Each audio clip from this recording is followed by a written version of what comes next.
Chapter 39. Wuxia immediately turned his head. Then came face to face with Yiqing Luo's charming eyes. That country-toppling appearance revealed a cold smile, as if ridiculing his cowardice and incompetence.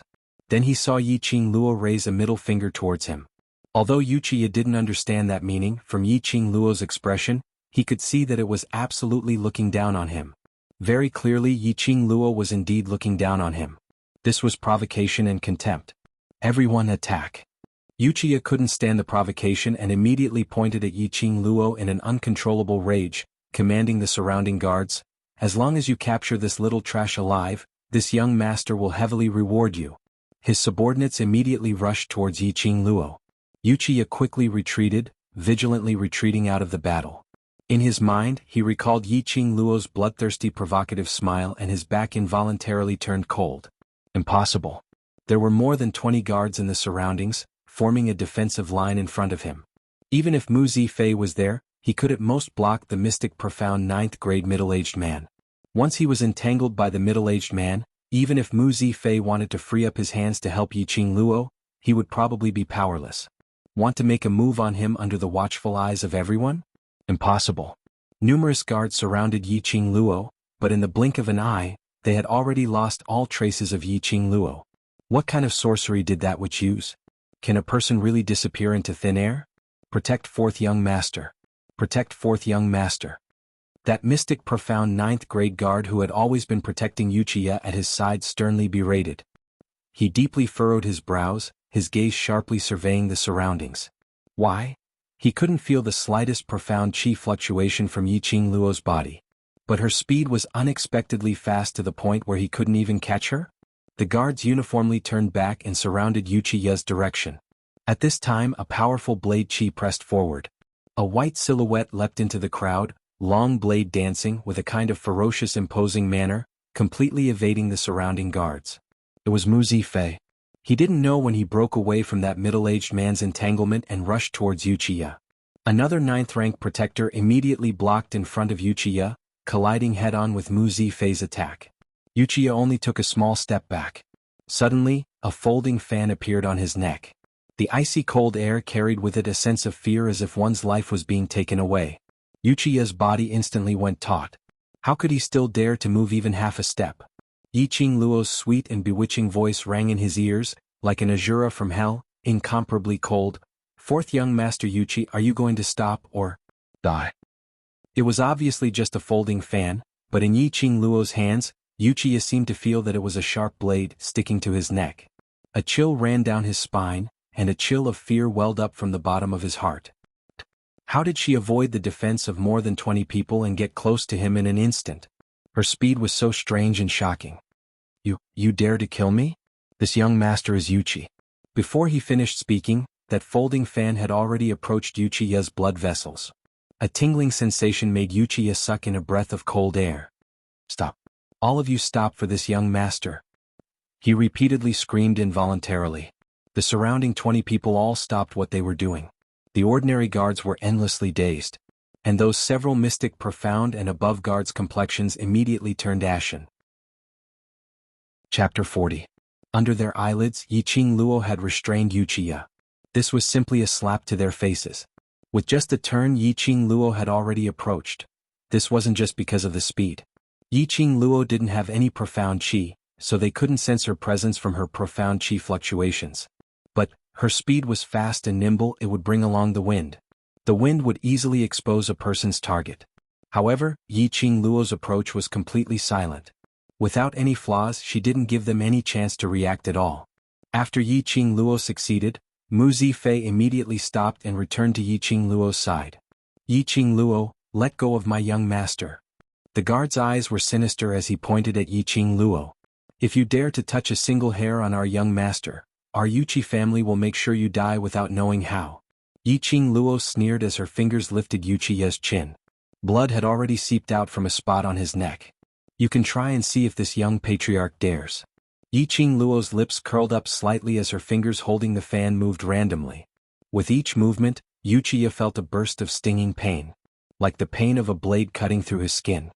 He was so shocked that he repeatedly shouted, his face full of fear. "You, stop, stop." Yuchi family is really imposing, actually daring to openly despise my Three Springs sect, despise the Mu family. Yiqing Luo actually stopped, her charming eyes staring straight at the guard. Is the Yuchi family preparing to rebel and want to become the #1 family in the Western continent? The guard's expression congealed. Such a big hat would easily arouse the vigilance of the other families towards the Yuchi family. Just as he was about to answer, he saw Yiqing Luo's fan move closer to Yuchiya's neck. That pair of cold and enchanting eyes was warning him. He wanted to explain but didn't dare to open his mouth. If he didn't explain, he was afraid that if someone with ulterior motives heard, this Yuchi family would once again stir up great waves. Brilliant. Yiqing Luo's move was really brilliant. The two middle-aged guards looked at each other and couldn't help but sigh in their hearts. This Yi family's 7th miss seemed to have changed into another person. For a moment, both sides were in a deadlock. Yuchi family's ability has indeed grown, actually daring to cause trouble in my pristine elixir medicine hall. A clear voice came from afar. A man dressed in luxurious blue robes walked over with his hands behind his back. His figure was tall and slender, and his face was handsome and refined. His entire body emitted a scholarly aura. Yiqing Luo followed the direction of the voice. When he met that pair of smiling azure eyes, a surprised expression appeared on his face. Wasn't this the man whom she had borrowed, the fan from outside the Three Springs sect? I didn't expect to meet him here. Big brother, why are you here? Suddenly they heard Mu Zifei shout at the man beside them. The man raised his eyebrows slightly, and a bright smile appeared on his handsome face. If anything happens to you, father and mother will be talking about me. It's not like I can't handle things. Mu Zifei's expression was displeased, but a smile overflowed from between his brows. It could be seen that the two brothers had a very good relationship. As they were talking, the man had already crossed the crowd and stood between Yiqing Luo and the guard. I, Mu Zifan, am the eldest son of the Mu family and also the owner of Pristine Elixir Medicine Hall. If you insist on touching my people in my territory, then the Mu family will accompany you to the end. Chapter 41. The two middle-aged guards spread open their arms and pushed the 20 guards behind them back a few steps. The Yuchi family doesn't want to become enemies with the Mu family. Our 4th young master's target is only the Yi family's 7th Mississippi. If the two young masters of the Mu family make things convenient and hand over the Yi family's 7th miss, we will leave immediately. I won't intervene in the grievances between the Yuchi family and the 7th Mississippi. Although Mu Zifan was smiling, there wasn't the slightest hint of a smile between his brows. Big brother. Mu Zifei hurriedly shouted, knitting his brows tightly. How can you not? Mu Zifan raised his hand and stopped him. A pair of cold eyes coldly looked at that guard.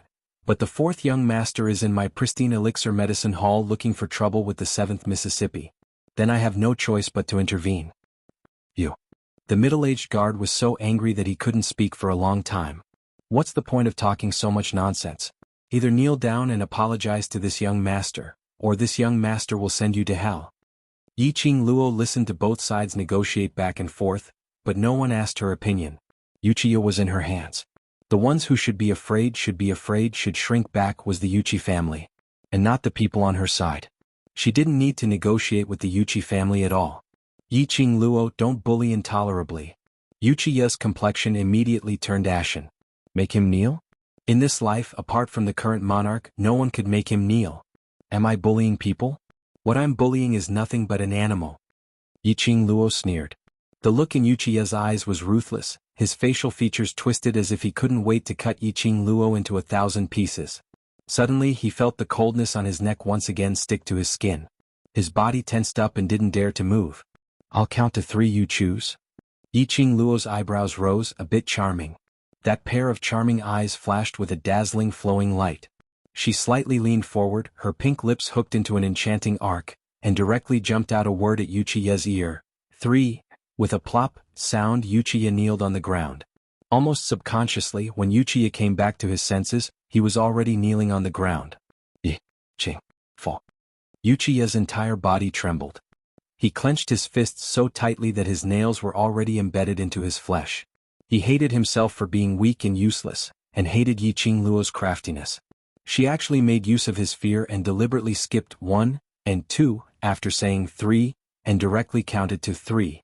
Because Yiqing Luo was very clear that he treasured his life. As for her, killing him would be a piece of cake. Alright, 7th young Mississippi. Today consider this matter dropped for my sake. At this time, Mu Zifan walked over and lightly patted Wuxia's shoulder. Yiqing Luo raised her brows and let go of her hand. Alright, this young matriarch shall give you this face. Today's matter, this young matriarch shall treat it as if nothing had happened. Mu Zifan faintly nodded. He single-handedly grabbed Wuxia's shoulder, smiling warmly. My two guards, since 7th young miss has already decided not to pursue your wrongdoings, this matter ends here. Lead your young master and get lost from pristine elixir medicine shop. He casually tossed Wuxia, who weighed 100 kilograms, out as if he was throwing away garbage. Those two middle-aged guards were so angry that their complexions darkened. The light in their eyes was gloomy, and they leapt up one after another, catching Wuxia. One on the left, one on the right, they supported Wuxia's arms on both sides.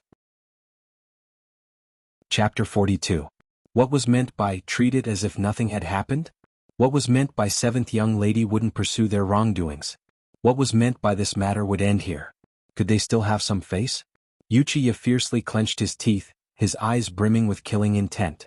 It was as if he had already forgotten that he was the first to provoke Yiqing Luo. Mu Zifan took out a token from his waist and said with a light smile, apart from my identity as the eldest son of the Mu family, I am also the young chief of the Alchemist Guild. That token was the size of a palm and was golden in color. The word medicine was clearly visible. The two middle-aged guards opened their mouths, but no one listened to Wuxia's words and went to arrest him. Alchemist Guild. Who didn't know how powerful the Alchemist Guild was? The Alchemist Guild was one of the top powers in Nirvana realm. They specialized in recruiting alchemists and covered the entire Nirvana realm. Although alchemists weren't common, there were still 2,000 to 3,000 of them gathered together. Every continent also had a division of the Alchemy Union. Don't look at the number of people in the Alchemist Guild as compared to other large powers. But this Alchemist Guild was the target that countless large families wanted to curry favor with. They had countless supporting powers behind their backs. The Alchemist Guild's objective was, one person, one medicine to rule the world. Unexpectedly, Mu family's Mu Zifan was actually the Alchemist Guild's young chief. If they provoked the Alchemist Guild, just one word and there would be countless powers pouring out to work for the Alchemist Guild. What are you guys still standing here for? Go for this young master. If anything happens, put it all on this young master's head. Wuxia was so angry that he lost his head. How could he care if he was some young chief or young sect master? His mind was only filled with the desire to kill these three people. 4th young master, even if master came, he would still have to be courteous when he sees the young chief. The middle-aged guard whispered in Wuxia's ear. Wuxia's fierce expression suddenly froze. Children who relied on their fathers relied on their fathers. Once they heard that their fathers also had to be courteous, the child who relied on their fathers became terrified. 4th young master, let's go back first and report this matter to master. Let master take revenge for you. The guard gave an idea. All right. Wuxia clenched his fist and forcefully suppressed the anger in his heart. Today, this young master will give you a way out and let you off this time. I will definitely make you suffer the consequences. Throwing down these ruthless words, Wuxia dejectedly left under the escort of the guards.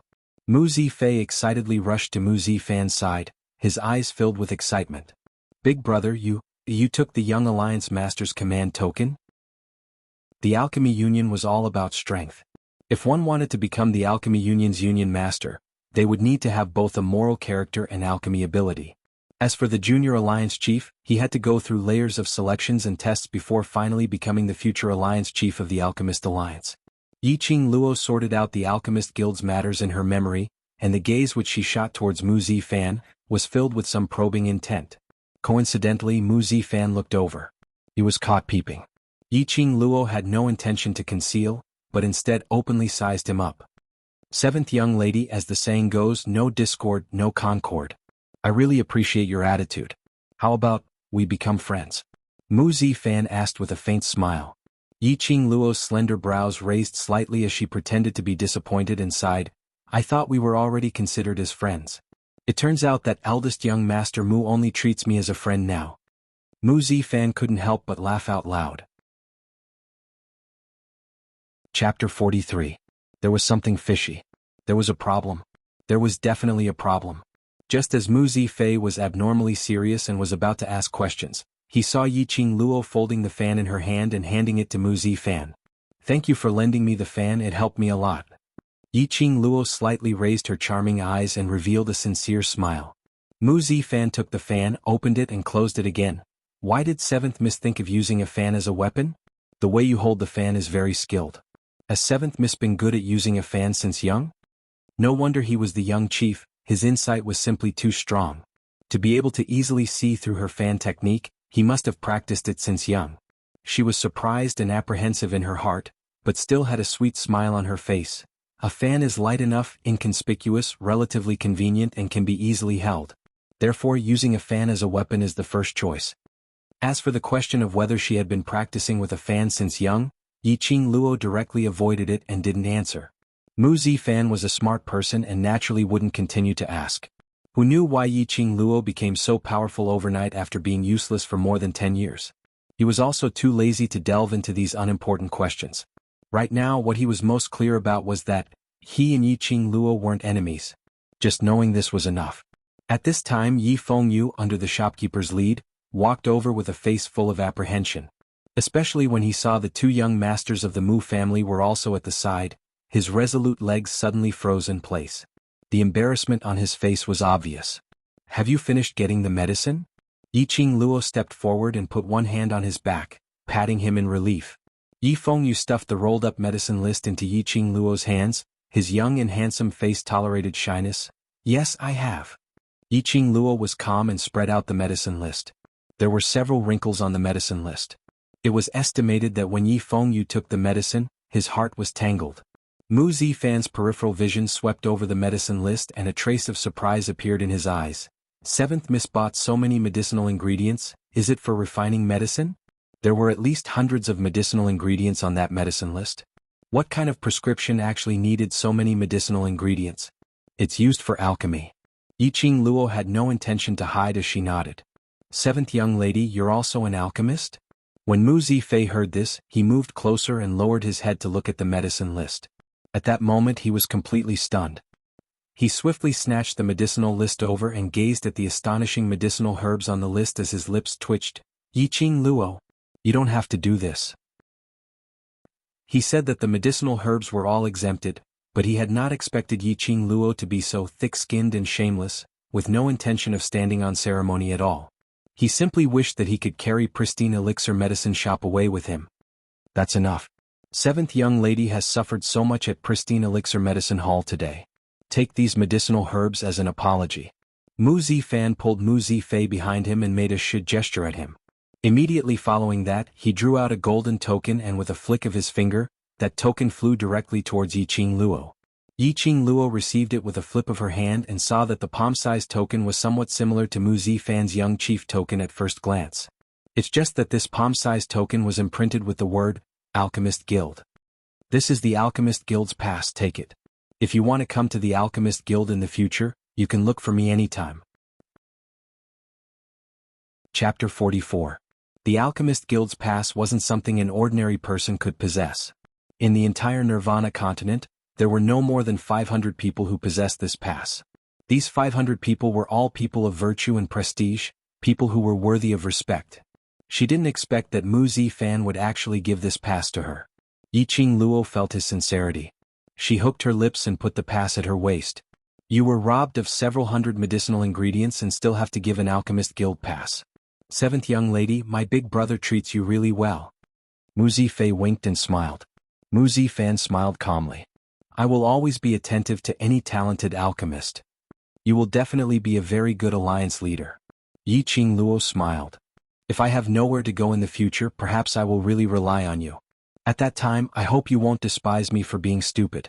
The three exchanged a few words before Mu Zifan received a letter from the Alchemist Guild and left midway. Yiqing Luo also said her goodbyes and prepared to return to the residence with her brother. Mu Zifei sent them away from pristine elixir medicine hall. Just as they reached the entrance, he said, if Wuxia comes to find trouble with you again, he can directly come to the Mu family to find me. My big brother is always in the Alchemist Guild and may not see him every 2 to 3 days. I will. Right now the three of us are stepping on the same boat. If I have something, of course I won't be polite. Mu Zifei rolled his eyes. You really don't know how to be polite. I have never been polite to my friends. The implication was that in her heart, she had already regarded the two Mu brothers as her friends. Mu Zifei couldn't help but laugh. No wonder his big brother, who had always been a loner, would be interested in such a little girl. This girl's character was indeed too likable. That pass, you take good care of it. Its use is absolutely not as simple as being unimpeded in the Alchemist Guild. He suddenly lowered his voice and solemnly said, just as my big brother said, in an emergency, that pass can save your life. Yiqing Luo's charming eyes rose into a curved arc, making her appearance even more elegant and beautiful. I hope there will not be a time when I need to use the pass. After leaving pristine elixir medicine hall, Yi Fengyu's expression was still stunned and unable to recover.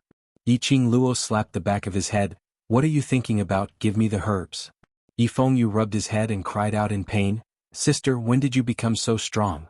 Why are the two young masters of the Mu family so attentive to you? Was there a need to give away the Alchemy Union's token just to make friends? Could it be that they've fallen for you? Before he could finish his words, he felt a knock on his head. Let's go home and refine medicine. Yi Fengyu clutched his head as he took off the ring in his hand and passed it to Yiqing Luo with an aggrieved expression. He stored all the medicinal ingredients in this interspatial ring. There were 3 interspatial rings in the profound phoenix ring. Yiqing Luo took one out and passed it to her brother. When they returned to the Yi family, Yiqing Luo poured out the medicinal herbs and swiftly sorted them into different categories before keeping them into the profound phoenix ring. Then he gave the spatial ring to Yi Fengyu. He also warned him not to expose his wealth, especially the rare space ring. He had to be even more careful. After driving Yi Fengyu out of the abandoned courtyard, Yiqing Luo lay on the bed and immediately sent her consciousness into the Azure Dew bracelet. According to the page of the 100 Medicines Pill Refining Manual, Yiqing Luo began to refine pills. Chapter 45. Yiqing Luo sat cross-legged on the ground with a huge cauldron in front of her. The 4 corners of the cauldron didn't touch the ground and were suspended in the air. Yiqing Luo handed over the herbs bit by bit according to the prescription and casually replied, I want to help Xiao Yu refine his profound jade heart. The profound grade was extremely difficult to break through, especially the profound jade heart. Some people spent their entire lives and were only one step away from the next level of profound jade heart but were unable to break through. Yiqing Luo could see that her brother only lacked a little bit of opportunity. And this opportunity lay in her. As long as the pill was successfully refined, her brother's profound jade heart would definitely break through. And Ziling, that last, she is very loyal to me. I want to cure her leg. Yiqing Luo took another medicine list and glanced at it quickly. This was the muscle recovery pill from the 100 Medicines pill. After taking it, it could quickly repair damaged muscles and external injuries. In her memory, Ziling's leg was broken by Yiqing Ling when she was 7 or 8 years old in order to protect her. This was because when Ziling sold herself to bury her father, she begged her mother to use the money she earned from embroidery for more than 10 days to bury Ziling's father. She even brought Ziling back to the Three Springs sect. The little girl knew how to repay kindness and wholeheartedly treated Yiqing Luo as her benefactor. For Yiqing Luo, even if she lost her life, she wouldn't hesitate. Yiqing Luo had never been stingy towards those who were loyal to her. These 2 herbs, with your current grade, are enough to successfully refine them. You just need to control the amount and the fire. Old man Tsang smiled and nodded, his eyebrows curved as he stroked his white beard. What he admired the most was Yiqing Luo's importance to her own people. This girl looked like she was indifferent to everything, but in fact she was an extremely good girl. This temperament was somewhat similar to that person in his memory. He thought too far in the future. Old man Tsang shook his head and restrained the complicated thoughts in his mind. He smilingly watched Yiqing Luo's refining steps. Alchemy required a lot of patience. The most taboo was to be impatient. Yiqing Luo had refined for at least a month in the Azure Dew bracelet, which was equivalent to 3 days in the outside world. Her mind was affected by the violent banging on the door outside. It was the most crucial time to refine the pill, so it was impossible for Yiqing Luo to come out from the Azure Dew bracelet. She tried her best to calm down and control the fire in her heart. The ones knocking on the door were Ziling and Yi Fengyu. After knocking and banging for a long time, he did not hear any movement from inside the house. Yi Fengyu was anxious. He raised his palm and chopped down. The huge wooden door was smashed into pieces. The 2 of them rushed into the room and were about to shout Yiqing Luo's name. Ziling screamed and pointed at the bed. He saw Yiqing Luo lying flat on the bed. Her entire body was emitting a blazing flame-like glow. That ray of red light wrapped around Yiqing Luo. As soon as they got closer, they could feel a scorching heat. It was as if it was going to melt everything around it. Miss. What happened to Miss? This was the first time Ziling had seen such a situation. She was so shocked that her legs gave way and she fell to the ground. Yi Fengyu narrowed his eyes and carefully sized up his sister's expression. In any case, he was a student of the academy. Yi Fengyu stared at her for a long time before saying, "Elder sister must have extracted her divine sense and entered her divine sense space to refine pills. That's why elder sister's body is emitting the flames of refining pills." Chapter 46. No. Yi Fengyu lowered his voice, not wanting to disturb Yiqing Luo. He pulled Ziling back to the door, frowning slightly. The greatest taboo for an alchemist is to be disturbed, especially when refining pills with divine sense. The danger is even greater. Failure in refining pills was a small matter. What was feared was that it would hurt the alchemist's body, and even more serious might cause damage to the alchemist's divine sense. Ziling anxiously stirred her fingers. Then what should we do? Those people from the Yuchi family are too overbearing, we can't stop them. Just as she was speaking, outside the courtyard, there were already countless sounds of hurried footsteps. The door of the abandoned courtyard was banging loudly. There were also a few dignified voices shouting and cursing.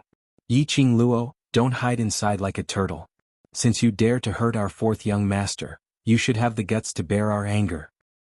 Yiqing Luo, get out here. I will let you know the consequences of going against the Yuchi family." These shouting and cursing voices were very unfamiliar. There was also Yi Tianquang's angry low voice, "Evil creature. Quickly open the door, otherwise don't blame me for breaking in." Hearing Yi Tianquang's voice, Yi Fengyu was stunned for a moment. It was actually his father. Very quickly he understood. It turned out that his father had betrayed his sister and wanted to hand her over to the Yuchi family. Yi Fengyu's eyes flashed with anger, his 5 fingers clenched tightly. He really couldn't understand why his father always targeted his sister. Even if his sister was a waste, unable to cultivate profound qi, but after all, wasn't she his daughter? It was said that even a vicious tiger wouldn't eat its cubs. But his father didn't care about his sister's life at all. For a moment, Yi Fengyu felt complicated.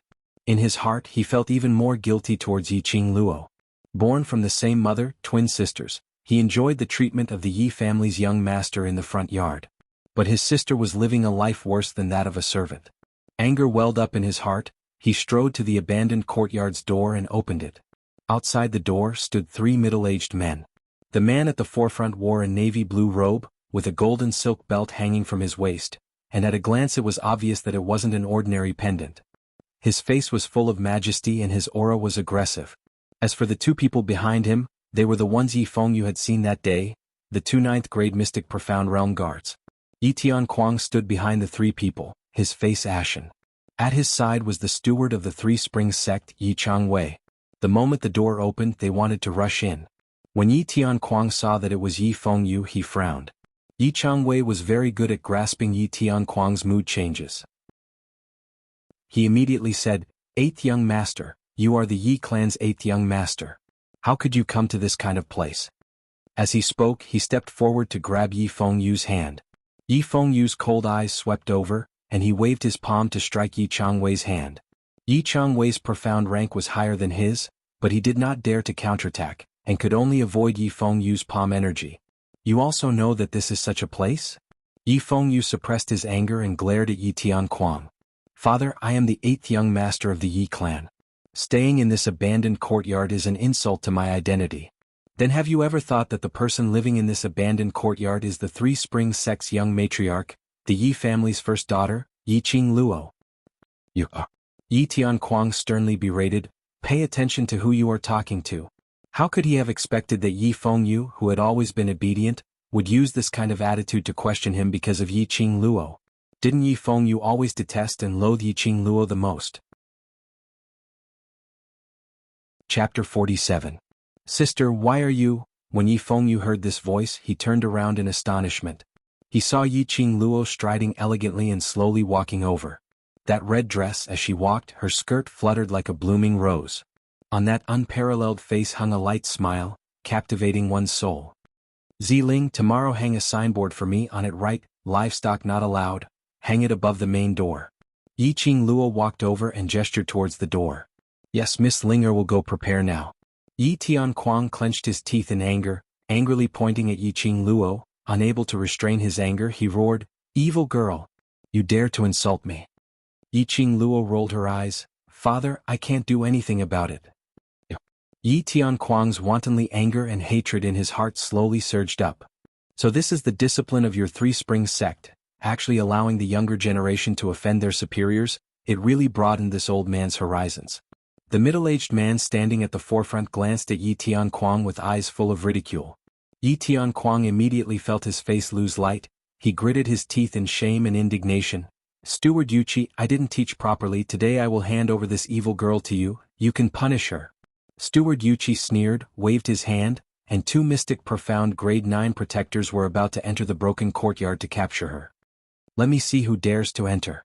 Yi Fengyu was anxious. He took out a long knife from his spatial ring and held it tightly in his hand. He stood in front of Yiqing Luo, his eyes staring fiercely at the person in front of him. "Today's matter is clearly your fourth young master's fault. You want my sister to take the blame? No way. You, come over here."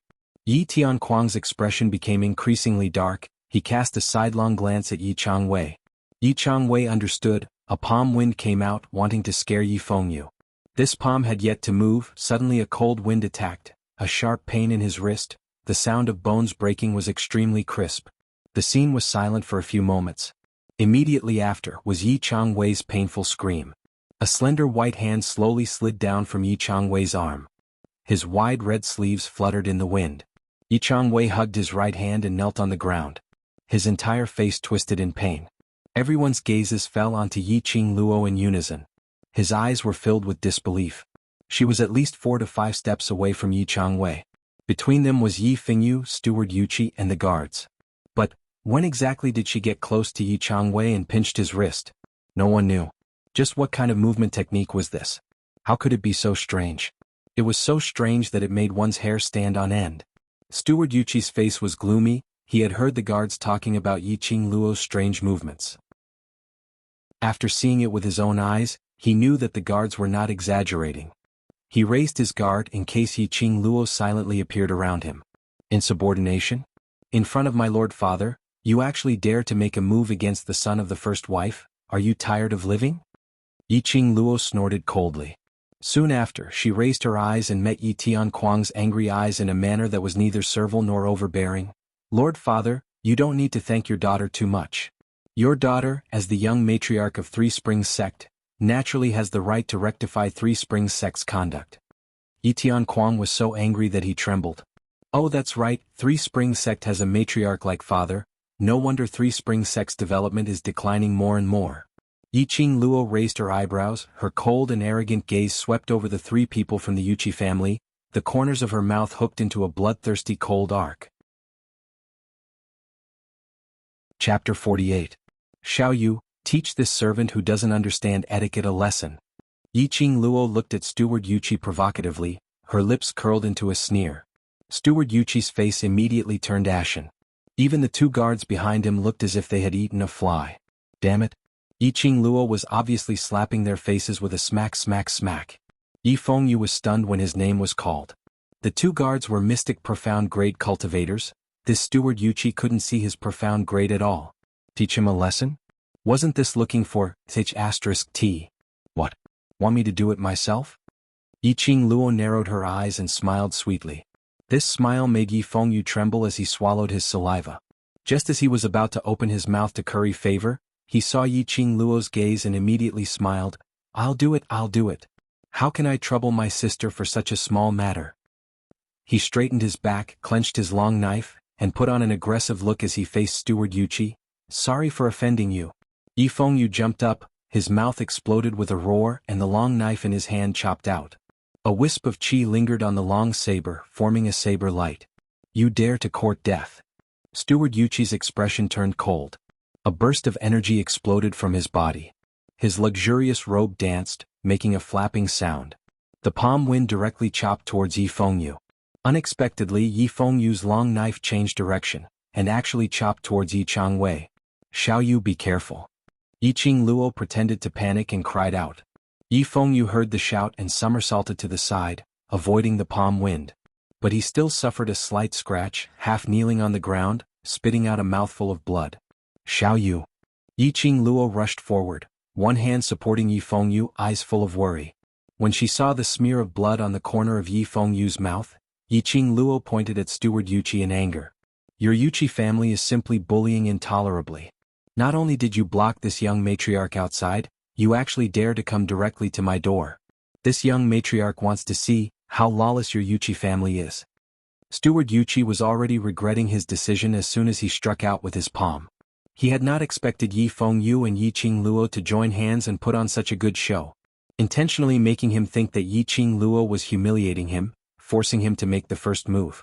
In reality, the person Yi Fengyu wanted to attack from the start was Yi Changwei. As the head steward of the Yuqi family, if he were to make a move against the Yi family's son in the Three Springs sect manner, he would definitely be punished. No matter how he explained it, it would be his fault. This lowly girl was actually so shrewd. Yiqing Luo directly ignored Steward Yuqi's vicious gaze. She single-handedly supported Yi Fengyu, her gaze directly pressing down on Yi Tianquang. Lord Father, right now your son in front of you has been humiliated by a mere Yuqi family steward. Can you swallow this insult? He couldn't swallow it. Of course he couldn't swallow it. Yi Tianquang's complexion was like a vegetable. He, the dignified sect leader of the Three Springs sect, had to lower his voice to a steward from a profound practitioner clan. After being stirred up by Yi Qingling, he felt that his face had been swept to the ground. That hot-bloodedness in his heart was stimulated by Yiqing Luo. No matter how much he disliked Yiqing Luo in his heart, no matter how much he loathed her. But in the eyes of outsiders, Yiqing Luo was still the young matriarch of the Three Springs sect. It was alright to be bullied by one's own family, but to be bullied by others, wouldn't it let outsiders ridicule Three Springs sect for having no one? Chapter 49. Steward Yuqi's expression also darkened. For a moment he did not dare to act rashly. He had accurately calculated Yi Tianquang's temperament, only then did he dare to strut around in front of Yi Tianquang. After all, the Three Springs sect status was there for all to see. If it weren't for Yi Tianquang's cowardice, always wanting to curry favor with all the forces, he wouldn't have had the guts to step into the Three Springs sect. Yi Tianquang's sudden display of power made Steward Yuqi's heart beat like a drum. This young master won't mention the affair between Wuxia and fourth sister for now.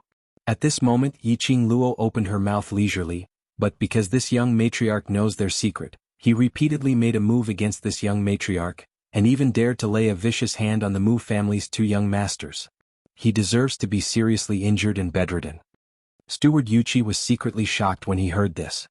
He was well aware of his young master's romantic routine, but, flirting with the fourth miss of the Three Springs sect, should he praise his young master for his infinite charm, or should he wipe his cold sweat for his young master? On the other hand, Yi Tianquang's complexion was overcast, as if the frost of October had covered his entire face. What did he mean by Wuxia and fourth sister were having illicit relations? His Yi Tianquang's daughter was actually humiliated by that Yuqi family scum? The Yuqi family didn't even put the Three Springs sect in their eyes. This thought flashed through Yi Tianquang's mind. He thought that the Yuqi family had also offended the Mu family. Yi Tianquang's entire person was also filled with confidence.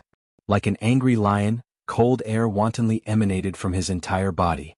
Steward Yuqi, you dare to humiliate my Three Springs sect. This sect master will absolutely not let this matter rest. Sect Master Yi, this is a misunderstanding. Steward Yuqi's anger abruptly subsided, and his tone softened. The Yuqi family has absolutely no intention of insulting the Three Springs sect. No. Yi Tianquang sneered and slightly narrowed his eyes. This sect master's eyes aren't blind. Get the hell out of Three Springs Manor right now. I will personally pay a visit to the Yuqi family and ask them how they will account for what happened today. Steward Yuqi's expression was thoroughly dark. A sharp glint flashed across his eyes. Since he had already shed all pretense of cordiality, he could not be bothered to give him any face. His long arms suddenly stretched out and his 5 fingers turned into a yin claw, pressing towards Yiqing Luo. Steward Yuqi's figure had just moved when Yiqing Luo acutely sensed a murderous aura. In the next second his body reflexively avoided the danger. Steward Yuqi missed once. He immediately turned around and pressed forward with his palm. His eyes were cold and filled with murderous intent. Yi Tianquang was thoroughly enraged. In front of him she had repeatedly attacked him. What a Yuchi family. Yi Tianquang's eyes were bloodshot. He suddenly clenched his fists and a wisp of qi lingered on his fists. Just as he was about to make a move, someone placed a hand on his shoulder. Yi Tianquang was so startled that he almost turned his hand to strike behind him. In the instant that the corner of the black robe floated into his eyes, Yi Tianquang's palm was forcibly intercepted in midair. The Yi clan is very lively today. What a coincidence that I've come. A clear voice descended from the sky. This voice was very calm and indifferent. But it easily made Yi Tianquang and the 3 Yuchi family members stop their movements. Your Highness. They knelt down to pay their respects. Only Yi Qing Luo stood alone, especially conspicuous. Yi Fengyu tugged at the corner of her robe, reminding her to abide by the rules. But he saw Yi Qing Luo's eyes were cold, and the corner of her mouth held a sneer of ridicule. And Leng Fenghua held a gentle and refined smile. Facing Yi Qing Luo's indifference and rudeness, he didn't say a word of blame. Get up. Today His Highness is here to see his fiancée. No need to be so courteous. Leng Fenghua smiled and waved his hand. Chapter 50. Fiancé? Steward Yuchi's body stiffened and his face turned ashen. Since when did the crown prince acknowledge Yi Qing Luo, this waste, as his future crown princess? Wasn't the most shameful thing for the crown prince to have Yi Qing Luo, that useless, weak and incompetent fiancé? Now, the crown prince's motive was obviously to support Yi Qing Luo. Once the crown prince intervened, Steward Yuchi didn't even dare to think about it. He knelt on the ground like a stray dog, not daring to get up. What are you doing here? Yi Qing Luo frowned slightly as she looked at Leng Fenghua in annoyance. Naturally, I'm here to see you. Leng Fenghua slowly approached Yi Qing Luo. His brows were filled with a warm smile. As soon as he got close to her, he smelled the delicate fragrance on her body. His heart was like a monkey running amok as he couldn't help but stretched out his hand to hold Yi Qing Luo's tender hand. Scram. A cold word was spat out from Yi Qing Luo's pink lips. She sneered and unceremoniously slapped his hand away. Leng Fenghua, don't forget, this young mistress has already divorced you. As soon as he said this, the surroundings fell into silence. Yi Tianquang was so angry that he really wanted to slap Yi Qing Luo to death. Previously, when Yi Qing Luo said that she wanted to divorce the crown prince didn't pursue the matter. That was because the crown prince was coaxing her. The dignified crown prince was coaxing a girl? Yi Qing Luo should be deeply grateful, all right. She actually wanted to divorce the crown prince? Yi Tianquang's malicious and ruthless eyes fiercely looked at Yi Qing Luo. Vile spawn, you, this prince likes Miss Seven's temperament. Leng Fenghua waved his hand with an expression that said, you can do whatever you want, I'll take it. Yi Qing Luo shuddered as goosebumps formed all over her body. Like her personality? Could you please not disgust me? Damn it. I'm about to throw up my dinner from last night. Yi Qing Luo rubbed her arms as she shifted her feet to the side with a look of disgust. Yi Fengyu stood up immediately and stood in front of Yi Qing Luo. The youth's slender figure happened to block Leng Fenghua's line of sight. Leng Fenghua's smile froze. He had painstakingly coaxed a woman, only to be despised by her. His face had been thrown 108,000 miles away. Your Highness the Crown Prince, she's just too shy. Yi Tianquang racked his brains to think of an excuse, his face still piled with a flattering smile. This excuse almost made Yi Qing Luo choke on her saliva. Shy. Holy shit. Which eye of yours saw that I'm shy? Even if I'm shy, I won't be shy in front of Leng Fenghua. Yi Qing Luo felt that if she were to continue staying here, she would definitely vomit out yesterday's dinner. She narrowed her charming eyes slightly and her slightly cold gaze swept across the few people kneeling on the ground. Soon after, he slightly raised his gaze and stared at Yi Tianquang. The matter of the Three Springs sect and the Yuchi family will be handled by Father Xiaoyu. Let's go. After saying that, he walked towards the gate of the abandoned courtyard without looking back. Yi Fengyu followed closely behind. He completely ignored Leng Fenghua. It was the first time that Leng Fenghua had lost face in front of a woman. He had always been proud and believed that as long as he wanted to, he could have any woman in the world. But he didn't expect that Yi Qing Luo would be rude to him again and again. A woman with thorns all over her body. When he first saw her, there was indeed a sense of novelty and he wanted to conquer this woman. But after a long time it hurt. A proud man couldn't wait to let go of this thorny rose. Thinking of a few days ago in front of the common people, Yi Qing Luo made him suffer. Thinking of being ignored by Yi Qing Luo now, Chapter 51. Seventh Miss. Lung Fenghua suppressed his anger as his voice came from behind her. The matter of breaking off the engagement is due to my lack of consideration. I sincerely apologize to you and will try my best to satisfy all your requests. Are these not enough to appease your anger? Yiqing Luo stopped in her tracks, turned her head and curled her lips disapprovingly. Anger? I'm not angry at you. Then. Lung Fenghua's face lit up. But his smile had yet to spread to his eyes when it froze at the corner of his mouth. He only heard Yiqing Luo's cold and sweet smile. Towards you I have no feelings at all. Why should I waste my feelings on an insignificant person? No feelings at all? Who was the one who kept on pestering him, calling out Brother Hua, so happily? Lung Fenghua's arrogant heart seemed to have been stabbed by a knife. Yiqing Luo was still smiling sweetly, her charming eyes seemed to be mocking him. What's more, who stipulated that I must forgive you if you apologize? Lung Fenghua's eyes were filled with coldness as he strode over and stretched out his hand to grab Yiqing Luo's shoulder. Yiqing Luo habitually dodged sideways. Just as she was about to counterattack, she saw Lung Fenghua's face suddenly turn green and red. It was as if he had eaten *T. His eyes widened and his mouth kept trembling, looking like he was about to vomit.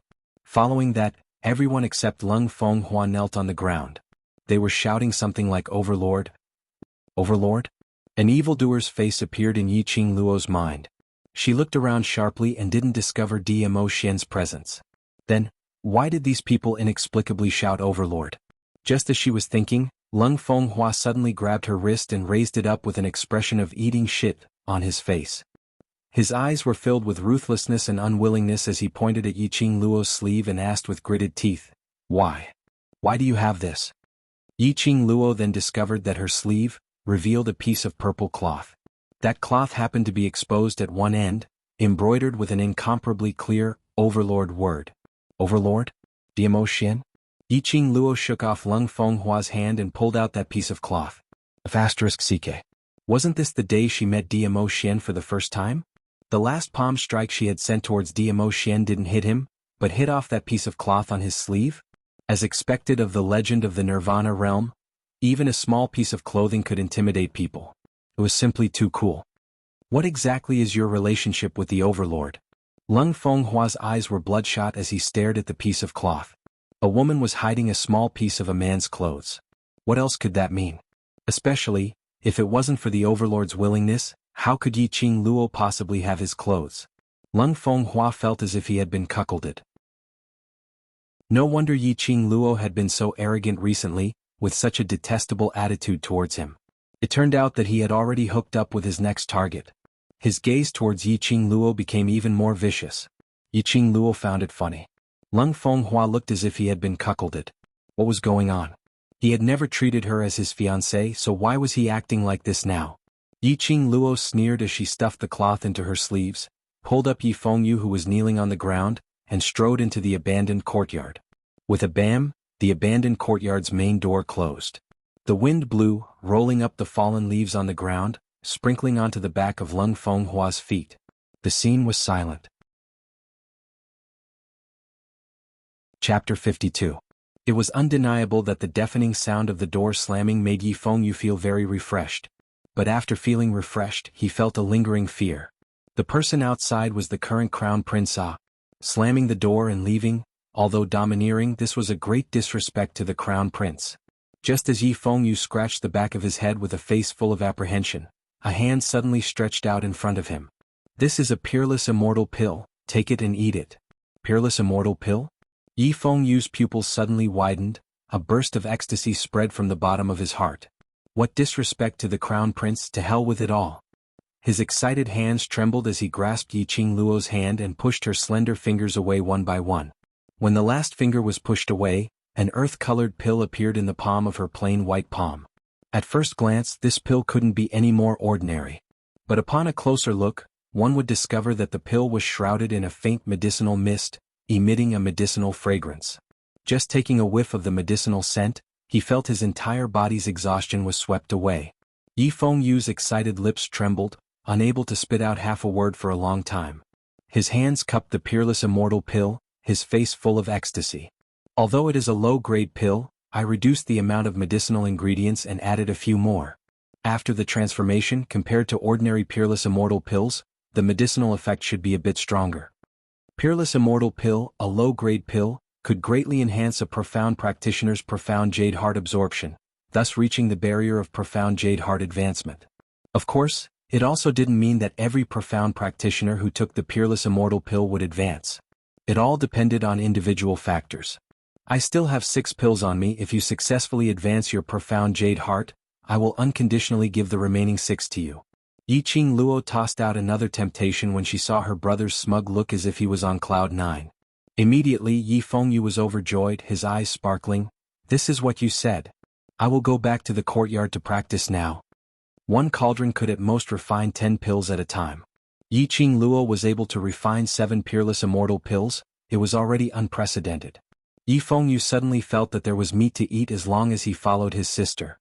Therefore Yi Fengyu respectfully held the immortal pill in his hands and happily left the abandoned courtyard. By the time Yi Fengyu's aura had completely disappeared from the range of her senses, the smile on Yiqing Luo's pale face disappeared from her lips. A trace of blood flowed out from the corner of his mouth. She supported herself with one hand on the wooden table and the other on her chest. His body swayed slightly and his legs gave out and he fell onto the chair. Girl, are you all right? Old Man Song's concerned voice came from her mind. Not long ago when Yiqing Luo was refining pills, she was disturbed. Originally, she had wanted to calm her heart and wait until she finished refining the medicine before leaving the Azure Dew bracelet. But the other party had come knocking on his door. Yiqing Luo's state of mind was not at ease and her control of the fire was slightly off by a little. Because of this, there were only 7 pills refined in the end. As for Yiqing Luo, she had also suffered from the punishment of her consciousness refining pill. Her consciousness was damaged and she was injured. When facing Steward Yuqi and His Highness the Crown Prince, she forced herself to pretend that nothing was wrong. I'm fine. Yiqing Luo held her chest and closed her eyes. I'll be fine after resting for a while.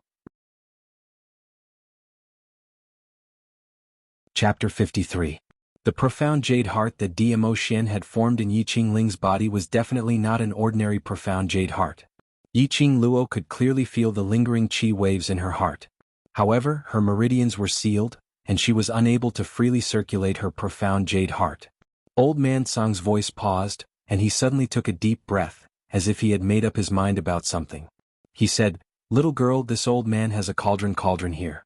If you can tame this cauldron, then the marrow cleansing pill and whatnot will not be a problem." Yiqing Luo's thoughts stirred and her consciousness entered the Azure Dew bracelet. Her divine sense was damaged. This move caused her body to feel a tightness in her chest, and a few traces of blood flowed out. Yiqing Luo didn't have the mood to care as she rushed straight to the front of Old Man Song. "Smelly old man. If you have something good, why didn't you take it out earlier? You hid it for so long." "It's not that I'm trying to hide it, it's just that." Old Man Song wanted to say something but hesitated. Yiqing Luo panicked, "Don't just, but, whatever cauldron, just take it out." Old Man Song sighed and his illusory body swayed. A huge cauldron suddenly appeared in front of Yiqing Luo's eyes. The furnace was made of bronze, and the patterns on the body of the furnace were strange. It was impossible to tell what the patterns were. However, when she took a closer look, she vaguely felt that there was a pair of eyes glaring at her from the lines. The golden light flickered, making it hard for people to look away. That cauldron was even taller and bigger than Yiqing Luo. Instantly, the wide Azure Dew bracelet seemed a bit narrower. This is... Yiqing Luo had never come into contact with alchemy before, so she couldn't recognize this furnace in front of her. However, he knew that this cauldron was no ordinary item. At the very least, he was at the Supreme Being level or above. Sure enough, they heard Old Man Song proudly say, "This is a legendary cauldron called the Dragon God Cauldron. It's a vessel used by ancient gods to refine pills, and it's a cauldron that all alchemists yearn for even in their dreams." Dragon God Cauldron? Legendary level. Yiqing Luo was dumbfounded. Her pair of charming eyes suddenly widened. She subconsciously wanted to touch the Dragon God furnace. His wrist was grabbed by Old Man Song. "Don't go over." Yiqing Luo's other hand had already touched it. Suddenly, a burst of golden light flickered in front of her. Yiqing Luo had no time to see clearly what happened and only felt a pain in her finger. Then she was pushed out by the golden light. Fortunately, Old Man Song supported her from behind. Old Man Song immediately raised her hand and saw that there was a bright red mark on her finger. Fresh blood was gushing out. Ouch! Yi Qing Luo sucked in a breath of cold air. Old Man Song's expression became grave. What's going on? It actually sucked your blood? Yi Qing Luo was stunned. What's sucking my blood? The Dragon God Furnace is a legendary furnace. Like the Azure Dew Bracelet, it has a guardian spirit. The guardian of the Divine Dragon Cauldron is the totem outside the cauldron, the Golden Dragon. Old Man Song bandaged Yi Qing Luo's finger as he explained, the Golden Dragon's temper is the worst. Even if it's me when I was still alive, I wasn't able to tame the Divine Dragon Cauldron. He paused for a moment, a puzzled look in his eyes. I've never heard of it taking the initiative to drink human blood. Golden Dragon? Yi Qing Luo vaguely recalled that when she touched the Dragon God Furnace earlier, she seemed to have seen that golden light form a golden head. That sharp golden tooth cut a line from her finger. Chapter 54. Girl, you're really lucky. This old man is envious of your luck. Old Man Song pushed Yi Qing Luo towards the Dragon God Cauldron. All right, you can go over now. Yi Qing Luo was dumbfounded. He wasn't allowed to go over just a moment ago, so why was he allowed to go over now? He thought that the Divine Dragon Cauldron would resist him again. But her body directly collided with the Divine Dragon Furnace. The ice-cold sensation instantly eroded her entire body. Yi Qing Luo shivered and was just about to leave when she heard a strange voice resounding in her ear. New Master, I am the guardian of the Dragon God Cauldron, called Cauldron Dragon. The guardian of the Divine Dragon Furnace? New Master? Holy shit, what the hell? Little girl, the Dragon God Cauldron has absorbed your blood, so it has established a blood contract with you. It will follow you for the rest of your life, only for you to use. Old Man Song saw Yi Qing Luo's horrified expression and explained aloud. Not only was Yi Qing Luo shocked, his heart was also overwhelmed with shock. When he was still alive, he obtained the Divine Dragon Cauldron. But even after his death, even after he became the protector of the Azure Dew Bracelet, he still had no way of taming the Divine Dragon Furnace. He had not expected the Dragon God Cauldron to take the initiative to sign a blood pact with Yi Qing Luo. It seemed that this little girl's identity was extraordinary. At this moment, Yi Qing Luo was communicating with the Cauldron Dragon. She learned from the Cauldron Dragon that the Divine Dragon Furnace was an alchemy furnace contracted by an ancient divine sovereign. After the Divine Emperor passed away, the Divine Dragon Furnace fell into the Nirvana realm. Then Old Man Song unexpectedly obtained it. Then she appeared. Why me? Yi Qing Luo was puzzled. This was the first time she had seen the Dragon God's Cauldron. She had also heard Old Man Song mention that from when he was alive until he became a guardian, he had never been able to tame the Dragon God's Cauldron. She didn't understand why the Cauldron Dragon would choose to form a blood contract with her. The Cauldron Dragon's voice was loud and clear, possessing the dignity of the dragon race. Because of your scent. Taste? Yi Qing Luo raised her hand and sniffed her body. He showered every day and there wasn't any special smell. You humans can't smell this smell, said the Cauldron Dragon. Yi Qing Luo's hand covered the pattern of the Dragon God Cauldron. The Dragon God Cauldron suddenly trembled and randomly transformed into a palm-sized cauldron, falling into Yi Qing Luo's palm. The Cauldron Dragon's voice came again. I can be as big or as small as you wish. I will definitely teach you everything I know about refining medicine. In other words, it would not interfere in anything other than alchemy. He held the Divine Dragon Furnace in his hand. He also had Old Man Song, a Grandmaster Alchemy Senior, and Cauldron Dragon's teachings. Yi Qing Luo suddenly felt that she was going to soar into the sky in the alchemist's circle. I want to refine the marrow cleansing pill. Yi Qing Luo's eyes were filled with joy. Ever since she started concocting pills, she had always wanted to concoct better pills. He wanted to unlock the seal on his meridians, wanted to stabilize his brother's profound rank, wanted to cure Ziling's leg. Now that she had the Divine Dragon Cauldron, everything she wanted could come true. The Cauldron Dragon was silent for a moment, as if it was investigating the situation within Yi Qing Luo's body. Soon after, a dignified voice rang out leisurely, All right, I only need 2 days. 2 days. No wonder it was a cauldron that the Divine Sovereign had once used. His words were so unyielding. Yi Qing Luo was extremely excited. Cauldron Dragon, let's start refining the pill now. Before that, you must guarantee that no one will disturb you while you refine the pill. The Cauldron Dragon said solemnly. Chapter 55. Yi Qing Luo understood. Under Cauldron Dragon's request, she first took a pill to treat the damage to her consciousness. Then she left the Azure Dew bracelet and called Ziling over. She told her to stand guard at the door and that no one was allowed to come in and disturb her. Just as she was about to return to her room, she thought of something and added, "If little Yu comes, let him guard the door with you." In the following days, Yiqing Luo lay on the bed and her consciousness entered the Azure Dew bracelet to refine pills. For an alchemist, apart from having good pill refining skills and character, they also had to have the best refining tools. A top-grade cauldron and a powerful profound jade heart condensed core flame, in addition to precious medicinal ingredients. This was an essential piece of equipment if one wanted to successfully refine a pill. Yiqing Luo fulfilled all of these conditions. It was just that her current body was somewhat powerless to control the legendary grade cauldron. At first, refining pills could be considered easy. She followed the 100 medicines pill-forming recipe and threw the medicinal ingredients into the cauldron according to Cauldron Dragon's instructions. She controlled the heat. But after a long time, her profound jade heart clearly couldn't support it. Usually, the longest time to refine pills wasn't more than 8 hours. This time, it took 24 hours to complete the refinement. The originally extremely pure core flame gradually became slightly turbid. Her breathing also became more and more chaotic. "Girl, you hold on." Old Man Sung realized the situation wasn't right and suddenly slapped his head. "I forgot to remind Cauldron Dragon, your profound jade heart isn't your own." Dmo Xian's profound jade heart could be freely operated by Yiqing Luo. But after a long time, it could easily cause the profound jade heart to become tired and resist Yiqing Luo. Seeing the cold sweat on Yiqing Luo's forehead dripping down drop by drop, it was obvious she couldn't hold on any longer. Old Man Song's spirit body flashed and quickly landed behind Yiqing Luo. Both palms came together and a white light burst forth from Old Man Song's palms. Immediately, a warm current assaulted Yiqing Luo's profound jade heart. It lingered around the profound jade heart's surroundings and rotated several times. It easily suppressed the pain Yiqing Luo had been forcibly holding on to. That warm current revolved unceasingly within her body. After one revolution, her profound qi gradually stabilized.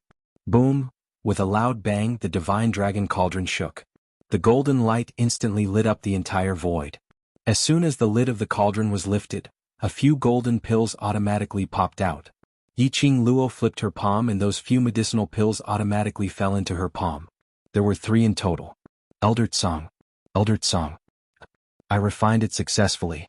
I've succeeded. Yiqing Luo's brows were filled with ecstasy. She held the 3 golden pills and quickly walked towards Old Man Song. Then he saw Old Man Song lying on the ground. His white robes, white hair, and beard seemed to have merged with the space around him. The smile on Yiqing Luo's face instantly froze. "Old Man Song, what's wrong with you?" Yiqing Luo's expression congealed as she half knelt on the ground and stretched out her hand to help Old Man Song up. "Master, don't touch him for now." The Cauldron Dragon's voice interrupted her actions. Yiqing Luo's arms stiffened, her eyes filled with worry. "Is it because Old Man Song just passed me profound qi causing—" "Girl, don't worry." Old Man Song's voice was very light. His white beard moved along with his lips. "I'm fine. I'll be fine after recuperating in the Azure Dew bracelet for a period of time." Yiqing Luo's pink lips pursed into a straight line. Chapter 56. He is the guardian of the Azure Dew bracelet. As long as his spiritual body is still within the bracelet, nothing will happen to him, said the Cauldron Dragon. Yiqing Luo bit her lips, and Old Man Song will be fine. The Cauldron Dragon was the guardian of the divine artifact. It wouldn't deceive her. In any case, she was the master of the Cauldron Dragon. "Little girl, since the marrow cleansing pill has been successfully refined, there's no time to lose. Eat the marrow cleansing pill and unseal your meridians." Old Man Song's voice grew softer and softer. "I have to go into seclusion for a period of time. The Cauldron Dragon will guide you." Yiqing Luo nodded her head repeatedly. "I will. When you come out of closed-door cultivation, I will not let you down." The corner of Old Man Song's lips twitched weakly. Soon after, white mist curled up and completely enveloped Old Man Song's body. After the fog dispersed, where was Old Man Song's figure? "Don't think too much. Let's begin." Cauldron Dragon didn't give Yiqing Luo time to think about other things. Yiqing Luo concealed the uneasiness in her heart. Indeed, it was useless no matter how much she thought about it. The only thing she could do now was to unlock the seal on her meridians and cultivate her profound qi to make herself stronger. According to Cauldron Dragon's method, Yiqing Luo sat cross-legged on a stone block. Immediately his little but felt a chill. 1,000-year frost ice? Yiqing Luo stretched out her hand in astonishment and stroked the stone block. Immediately, a cold aura that was comparable to a heart-piercing chill spread from her palm to her arm. The 1,000-year frost was a good item. It was a treasure that countless profound practitioners desired. It was said that as long as a profound practitioner cultivated on the 1,000-year frost, they would be able to achieve twice the results with half the effort. This was because the Millennium Frost was refined from the spiritual qi of heaven and earth. Now that it was placed within the Azure Dew bracelet, the spiritual energy on the stone block was even denser and purer. He hadn't expected that Old Man Song would hoard quite a few good things and hide them in the Azure Dew bracelet. Yiqing Luo sat upright and swallowed a marrow-cleansing pill. The marrow-cleansing pill melted in his mouth, and his mouth was instantly filled with a refreshing medicinal fragrance. The medicinal fragrance flowed down his throat and into his body, flowing into his meridians. The process was extremely painful. Yiqing Luo couldn't hold it in for a few times as she let out a painful moan. In his tendons and veins, waves of medicinal fragrance kept colliding and pressing against each other. His entire body felt as if it had been torn apart and then reassembled.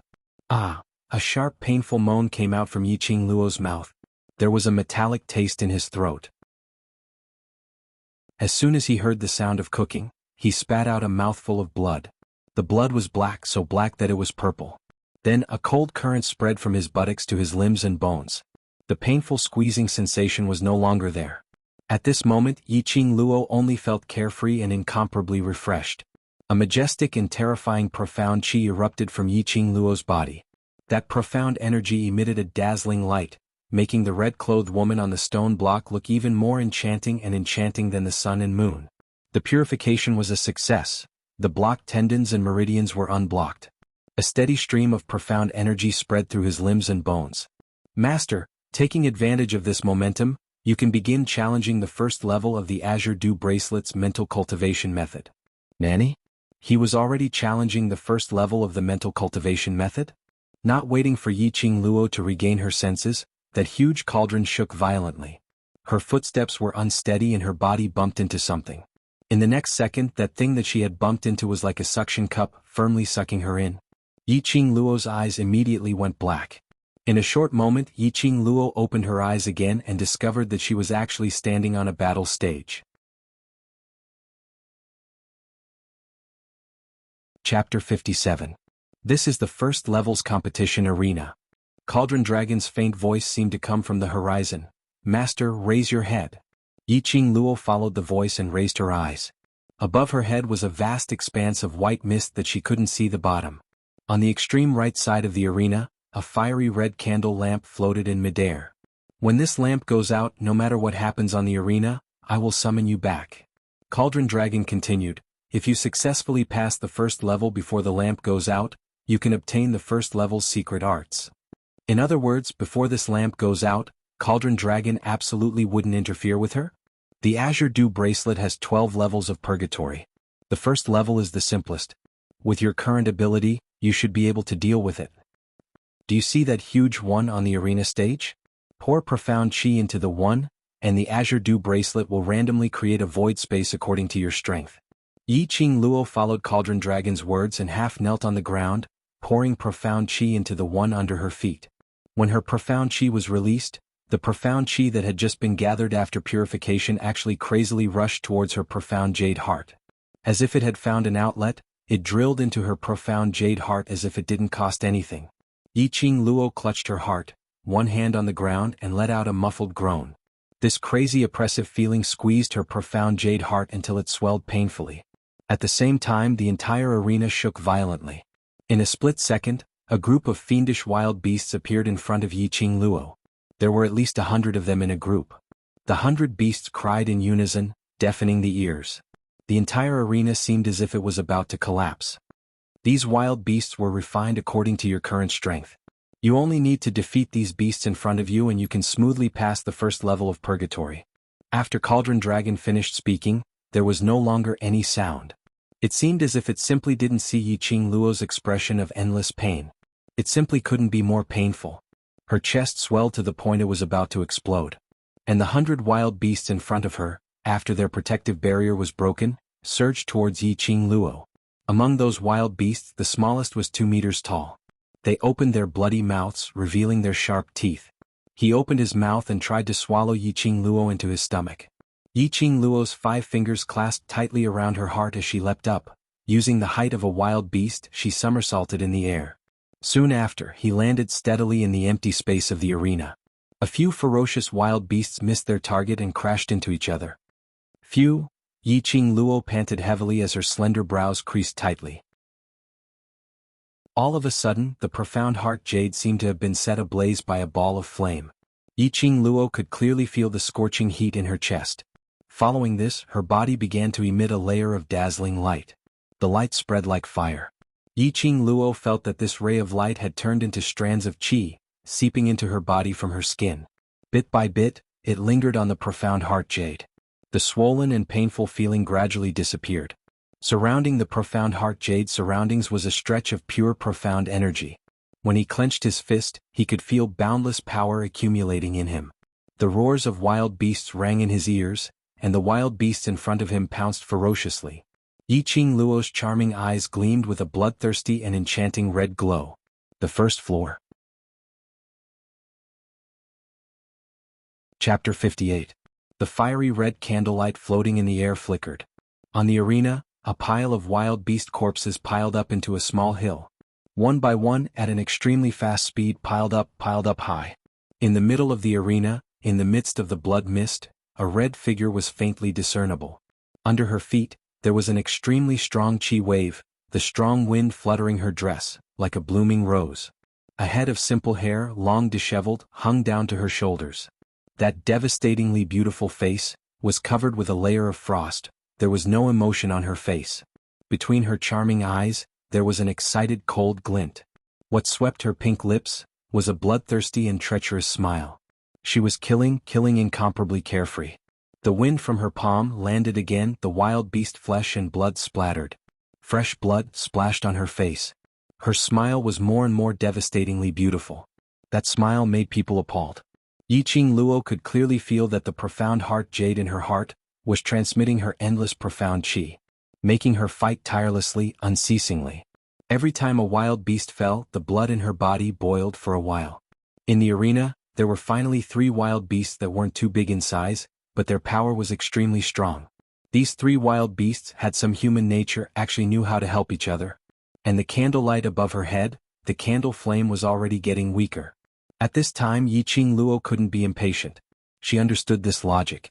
Trapped by the 3 wild beasts, Yiqing Luo used her footwork to move back and forth. The profound qi in the profound heart jade was also constantly hoarding, absorbing. The wild beasts' vision followed, but in a moment they were dizzy. Taking advantage of this opportunity, Yiqing Luo targeted one, hit it. The triangular standing wild beast, one died. The triangular defense disintegrated. Dealing with it was even easier and more comfortable. By the time Yiqing Luo finished off the last wild beast, the candle which was floating in midair had also extinguished. Almost at the same time. Ha! Alas, I knew as long as it's you, you can definitely do it. Old Man Song's voice came from her mind. His voice was unable to conceal the joy in it. Yiqing Luo's bloodthirsty cold eyes suddenly became clear. Old Man Song? Are you all right? This old man hasn't even seen you ascend to the peak of powerhouses. How can you die? Old Man Song's voice regained its usual vigor. After inquiring, Yiqing Luo found out that she had spent 3 days and 2 nights in the first story. Old Man Song had been cultivating in seclusion for the past few days. Although he couldn't appear in his previous spiritual form, he could at least communicate with her. When Old Man Song returned to her side, Yiqing Luo immediately felt a sense of familiarity. The smile on her face added some of the warmth that a young girl should have. Girl, you're really lucky. Old Man Song quipped. Even the timing is so precise. At the same time when the lights go out, the last beast will be eliminated. Yiqing Luo's lips curled upwards as she gave a light smile. Girl, congratulations on successfully passing the first level of the purgatory. Old Man Song's laughter was filled with gratification. I'll leave the first level of the deep water art to you. On the stage, the huge, one character shone brightly. A scroll floated in the air. Yiqing Luo stretched out her hand and the scroll automatically fell into her palm. The light dissipated. When the scroll entered her hand there was a cool touch. Yiqing Luo lowered her eyes to look at the top of the scroll. The ink writing was like dancing dragons and dancing phoenixes. Teleportation. Teleportation? Damn. It was actually teleportation. Chapter 59. When Yiqing Luo was still in the 21st century, she had heard the name teleportation from those old men's mouths. They had mentioned it more than once. But what made Yiqing Luo remember this name incomparably deeply was, those old men had tricked her into going to the Yi family's ancient tomb to retrieve the Yi family's heirloom. They had deliberately mentioned teleportation. Teleportation, as the name implied, was able to move in an instant. Compared to her strange footwork and identity, it was even more astonishing. If one could cultivate teleportation to the highest level, in a place as big as a town, he could easily teleport to any place he wanted. Unexpectedly, Yiqing Luo had really obtained the secret manual of teleportation in the first layer of purgatory. It was rare for those old men to speak the truth. The reward for successfully passing the first layer of purgatory is randomly generated by the Azure Dew Bracelet's first layer of purgatory according to the statistics of when you defeated the 100 beasts. Old Man Song explained. When Yiqing Luo fought against the first layer of purgatory, she used her modern footwork. Because of this, purgatory filtered out the most suitable reward for Yiqing Luo. Regarding this reward, Yiqing Luo expressed that she was very satisfied. Satisfied to the point that she couldn't be more satisfied. Don't be complacent too early. Old Man Song saw Yiqing Luo's shining eyes and sighed helplessly. You must restore the profound jade heart that was dug out as soon as possible. Mentioning the profound jade heart, Yiqing Luo's hand subconsciously covered her chest. Right? She had almost forgotten that the profound jade heart in her chest wasn't her own profound jade heart. A profound jade heart that didn't belong to her, if used improperly, could easily cause a backlash from the jade heart. Just like when she fought against the wild beasts and released profound chi to open the first layer of purgatory, she almost suffered a backlash from the profound jade heart. This profound jade heart of yours can't hold on for too long. Old Man Song continued, or you can find the person who formed the profound jade heart for you and let him restore the current profound jade heart for you. Find Diamo Xian? Yiqing Luo inexplicably thought of the 1-month appointment that he had made with her. He said he would give her 1 month's time to prove her strength. At that moment she understood everything. 1 month's time was almost up. And the time that Diamo Xian gave her to condense this profound jade heart was estimated to be a month. If Diamo Xian forgot about her existence and forgot about this 1-month appointment, it was very likely that the profound jade heart in her chest would swallow her. Or perhaps all her hard work for the past month had been in vain. Damn it. What he hated the most was the feeling of having his fate in someone else's hands. Without Diamo Xian she couldn't do anything? Yiqing Luo's fingers clenched tightly as her charming eyes flickered coldly, filled with unwillingness. Only she could control her own fate. He had to find his profound heart jade as soon as possible. Yiqing Luo bid farewell to Old Man Song and Cauldron Dragon before leaving the Azure Dew Bracelet. The minute her consciousness returned to her body, Yiqing Luo immediately felt hungry. Within the Azure Dew Bracelet she didn't feel anything at all. Once they returned to reality, Yiqing Luo clutched her stomach and shouted with a dry throat, Ziling Ziling! Ziling, who was guarding outside the door, heard the noise and slammed the door open. Miss, you've finally woken up. Ziling's face was filled with anxiety as she limped and jogged, staggering endlessly. Yiqing Luo narrowed her eyes as she realized something. What happened? Ziling saw that her Mrs. lips were dry and didn't forget to pour a cup of water for her as she spoke. Chapter 60. What? Yiqing Luo's eyes darkened. Yiqing Ling, that little bitch, was the last lesson not enough? Now he actually dared to stir up trouble in her courtyard. She forgot the pain after the scar healed. Yi Fengyu's profound grade was above Yiqing Ling's. But his temperament had not reached the point where he would stand to the end. After all, Yiqing Ling was his fourth sister. Yi Fengyu would never go all out. But Yiqing Ling would not care about the brotherhood. Where is it? Let's go. Yiqing Luo got down from the bed and took out a pill from the profound phoenix ring to replenish her qi and stuffed it into her mouth. Ziling quickly led the way in front. About 20 meters away from the abandoned yard was a corner of the Three Springs Manor's garden. Yiqing Ling held a long sword in her hand and slashed at Yi Fengyu with every move. The long sword made a whoosh sound in the air. She sneered arrogantly, "Call that little waste Yiqing Luo out, isn't she quite arrogant and presumptuous?" Yi Fengyu kept dodging and frowned. "Fourth sister, we are all children of the Yi family, why do you have to be so aggressive? Don't talk nonsense with me." Another wave of swords came crashing down. Yi Fengyu hit the ground with both hands and rolled over.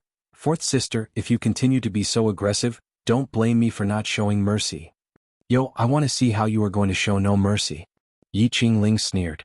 In her eyes, both Yiqing Luo and Yi Fengyu were unwelcome in the Three Springs manor. A daughter of the first wife and also the young matriarch, was bullied and helpless. A son of the first wife, although he could live in the courtyard arranged by his father, no one paid attention to him and no one regarded him as a son of the first wife of the Yi family. What was there to be afraid of? Yi Qingling narrowed her eyes. Two motherless children would never be able to stand firm in the Yi family. Her moves were even more ruthless. Yi Fengyu was enraged, profound qi broke out of his body and he swung his palm to meet Yi Qingling's sword. Yi Qingling was taken aback and astonished. She was not surprised because Yi Fengyu made a move against her. Instead, Yi Fengyu's profound rank was several levels higher than hers. What was going on? She remembered that Big Sister had once said that Yi Fengyu's profound rank was at the third level of the mystic profound realm. However, Yi Fengyu's personality was weak, and he had too many misgivings. When he fought, his hands and feet were tied. If they were to fight, even a yellow mystic realm expert would be able to easily subdue him. But, however, the Yi Fengyu in front of her was completely different from what Big Sister had described. Although Yi Qingling couldn't see through his profound grade, but she could feel that this was definitely not the power of the mystic profound grade 3. What happened to having a weak personality? He actually attacked her. Yi Qingling didn't know that the current Yi Fengyu, under Yi Qingluo's intentional or unintentional influence, was slowly changing his inner thoughts. Yi Qingling panicked. She was not an idiot. If Yi Fengyu really wanted to fight with her, she would definitely be the one to suffer. Looking at Yi Fengyu's palm approaching, Yi Qingling steeled her heart and cleverly avoided the palm strike. Immediately after, as if he had been struck by the wind from the palm, his body flipped in the air and fell to the ground with a thud. She clutched her chest with a face full of pain. Fourth sister. Sure enough, it was just as Yi Qingling had expected. Yi Fengyu immediately withdrew his hand and looked at his own hands in panic. With a worried face, he ran to Yi Qingling and helped her up. "Fourth sister, are you all right?" Chapter 61. Yi Qingling's long sword was pressed against his neck. "Fourth sister, Yi Fengyu's face was ashen. He didn't expect Yi Qingling to lie to him. "Your shameless sister is a good-for-nothing and you, the younger brother, are a fool. You two siblings are really a perfect match." Yi Qingling laughed arrogantly, her eyes full of ridicule. Yi Fengyu wasn't afraid of the long sword at his neck. What made him feel cold was that the person who pointed the sword at him was his own fourth sister. He didn't treat his fourth sister as an enemy, so he was soft-hearted. However, fourth sister was bent on taking his life. She wanted his sister's life. His sister was right, the most taboo in a battle was to be soft-hearted. There was an old saying, "There are no fathers and sons on the battlefield." At this moment, Yi Fengyu's state of mind had changed. "What are you staring at? Are you going to stand up for your shameless sister?" Yi Qingling sneered. "I forgot, didn't you always hate your useless sister and hate her for throwing your face? Why are you so protective now? If my brother doesn't protect me, do you think he will protect you who is worse than a waste?" Yi Qingling had just finished her words when she heard a clear and melodious voice. Immediately, Yi Qingling felt a tingling sensation in her arm. Immediately, there was a crisp sound of bones breaking. The long sword fell to the ground. Yi Qingling covered her right hand and didn't have time to react. A red shadow flashed in front of her and a leg kicked her chest. Suddenly, her internal organs seemed to be squeezed by something and her body was kicked out. "Little Yu, are you okay?" Yi Qingluo pulled him over and carefully looked at him. Yi Fengyu shook his head blankly. "No, I'm fine." He wasn't the only one who was stunned. Even Yi Qingling, who fell to the ground and spat out blood, was stunned. The one in front of her, was it really that Yi Qingluo? Compared to the last time she saw her, her imposing manner was more majestic and made one's heart tremble. It was obviously the same face, the same eyes. But clearly, it was a beauty that transcended the mortal world. Shocking beauty was enough to enchant all living beings. Trash that didn't even have a profound heart. Jade, when did he have such an extraordinary change? Yiqing Luo confirmed that Yi Fengyu was not injured and turned her sight to Yiqing Ling, who was lying on the ground. She slowly stepped forward, her charming eyes revealing an enchanting sneer. Yiqing Ling, you've really forgotten the pain after the scar has healed. Since you're so eager to court death, this young matriarch shall fulfill your wish. Bitch. You slut. Yiqing Ling clutched her chest and slowly crawled backwards. In Yiqing Ling's eyes, the current Yiqing Luo was like an Azura who reaped her life. Fear spread from his heart to his entire body. Every cell in her body was venting out the fear in her heart. Yiqing Luo sneered and didn't continue walking forward. Her charming eyes squinted slightly. Scared? Don't worry. What scares you is yet to come. Yiqing Ling's face immediately turned pale like a sheet of paper in fright. Her 5 fingers clutched the ground as she growled in fear. Yiqing Luo, you seduced the crown prince and caused him to refuse to marry eldest sister. Now you still want to kill me? You will be struck by lightning. Yiqing Luo couldn't help but laugh when she heard this. She was also slightly tipsy about Yiqing Ling's 3 views. If this lightning really strikes, it will strike you first. Yiqing Luo covered her mouth and giggled. Chapter 62. It seems like, before that, I was the rightful future crown princess. The arc on Yiqing Luo's lips deepened. As an elder sister, to go behind your sister's back and snatch your sister's fiancé, shouldn't you be struck by lightning? Yiqing Ling lowered her eyes guiltily, not daring to look into Yiqing Luo's eyes. His Highness the Crown Prince. His Highness and big sister are truly in love. It's your fault. When Yiqing Luo heard that, her slender brows rose slightly as she gave an interesting smile. Since you really love each other, then why did you come to settle the debt with me? True love? Heh. Yiqing Luo didn't believe that there was any true love between that pair of scum man and scum woman. If Leng Fenghua wasn't the crown prince, would Yiqing Qian spend so much effort to seduce him? If Leng Fenghua really loved Yiqing Qian, would he not hesitate to choose her, the more valuable 3-spring sex young matriarch? True love? Bah. Don't insult these 2 words, okay? Yiqing Ling was rendered speechless. His face turned red and his fingers scratched the ground, leaving marks on it. Yiqing Luo walked over and half squatted in front of her. Yiqing Ling was so scared that her whole body was trembling. You want to live? Yiqing Luo smiled and squinted her eyes. Yiqing Ling nodded repeatedly. She knew very well that if Yiqing Luo wanted to kill her now, it would be an easy matter. She didn't even have the chance to resist. Yiqing Ling was extremely regretful at this moment. Why did she listen to her eldest sister's words and impulsively seek revenge on Yiqing Luo? Yiqing Luo's slender and fair fingers lifted that trembling chin. Then the corners of her lips curled up, looking incomparably gorgeous. Then, obediently answer a few of my questions. Yiqing Ling bit her red lips and was about to spit out some malicious words. Suddenly she felt a sharp pain on her chin. It was so painful that she sucked in air repeatedly, and tears came out of her eyes. I'll talk. Yiqing Ling was scared and admitted defeat. Heavenly fortune in, did you and Yiqing Qian join forces with Wuxia to destroy my innocence? Yiqing Luo narrowed her cold eyes and asked in a deep voice. Yiqing Ling's face turned pale and her pair of eyes blinked non-stop. No, it's not. The sound of bones breaking rang out from his jaw. It's me. Tears rolled down Yiqing Ling's face. Her body had just recovered and she was seriously injured by Yiqing Luo. His heart was filled with frustration and helplessness. My profound heart, Jade, was it you who dug it out? Yiqing Luo's charming eyes refracted even colder. That day she had just crossed over and her chest was bleeding. This was enough to prove that the profound heart jade had just been dug out not long ago. Before that, it was Yiqing Ling who knocked her out and fed her the medicine. Yiqing Ling's pupils abruptly contracted as she shook her head in fear. Really, it really wasn't me. How would I dare to dig out your profound jade heart? No matter how much she hated Yiqing Luo, she was after all still a young lady in her boudoir. Yiqing Ling wouldn't be able to dig out the human heart's jade. But, even if Yiqing Ling didn't dig it out, she definitely knew the whereabouts of the profound heart jade. Yiqing Luo's lips curved into an enchanting smile as her 5 fingers wandered frivolously on Yiqing Ling's pale little face. Then, tell me who dug it? I don't know. Yiqing Ling shook her head frantically, but the moment she met Yiqing Luo's icy cold eyes, she immediately stopped talking. She sobbed and her little body trembled.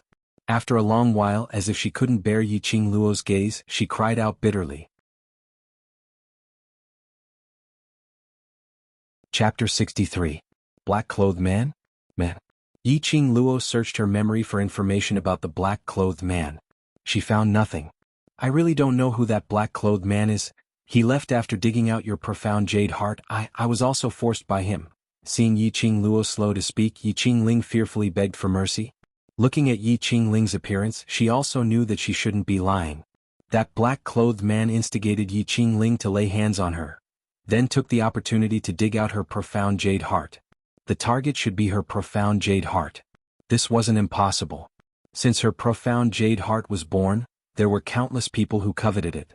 Even Yi Tianquang once wanted to dig out her profound jade heart and refine it himself.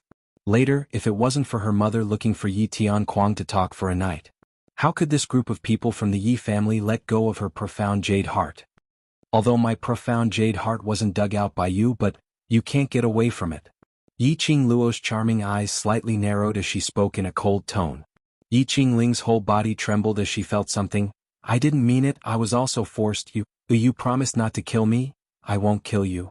Yiqing Luo slowly straightened up, an enchanting smile leaping into her eyes. That smile was unable to conceal the bloodthirsty cold glint in her eyes. Then you want? Yiqing Ling cried out in horror. Meeting Yiqing Luo's eyes, she felt as if an ice-cold viper was coiling around her neck, unable to breathe. Yiqing Luo's lips curled up, bewitching and enchanting. Because of you, my profound jade heart was dug out, then I'll destroy your profound jade heart, how about that? Yiqing Ling's complexion immediately turned ashen. She desperately shook her head and sobbed incessantly. Seventh sister, fourth sister knows she was wrong. Fourth sister knows she was wrong. I beg you, don't destroy my profound jade heart. Destroying the profound jade heart was equivalent to destroying her cultivation. Without profound chi, she was a waste. Three Springs sect absolutely wouldn't treat a waste well. Just look at the previous Yiqing Luo and you'd know. Yiqing Ling was so scared that tears flowed unceasingly.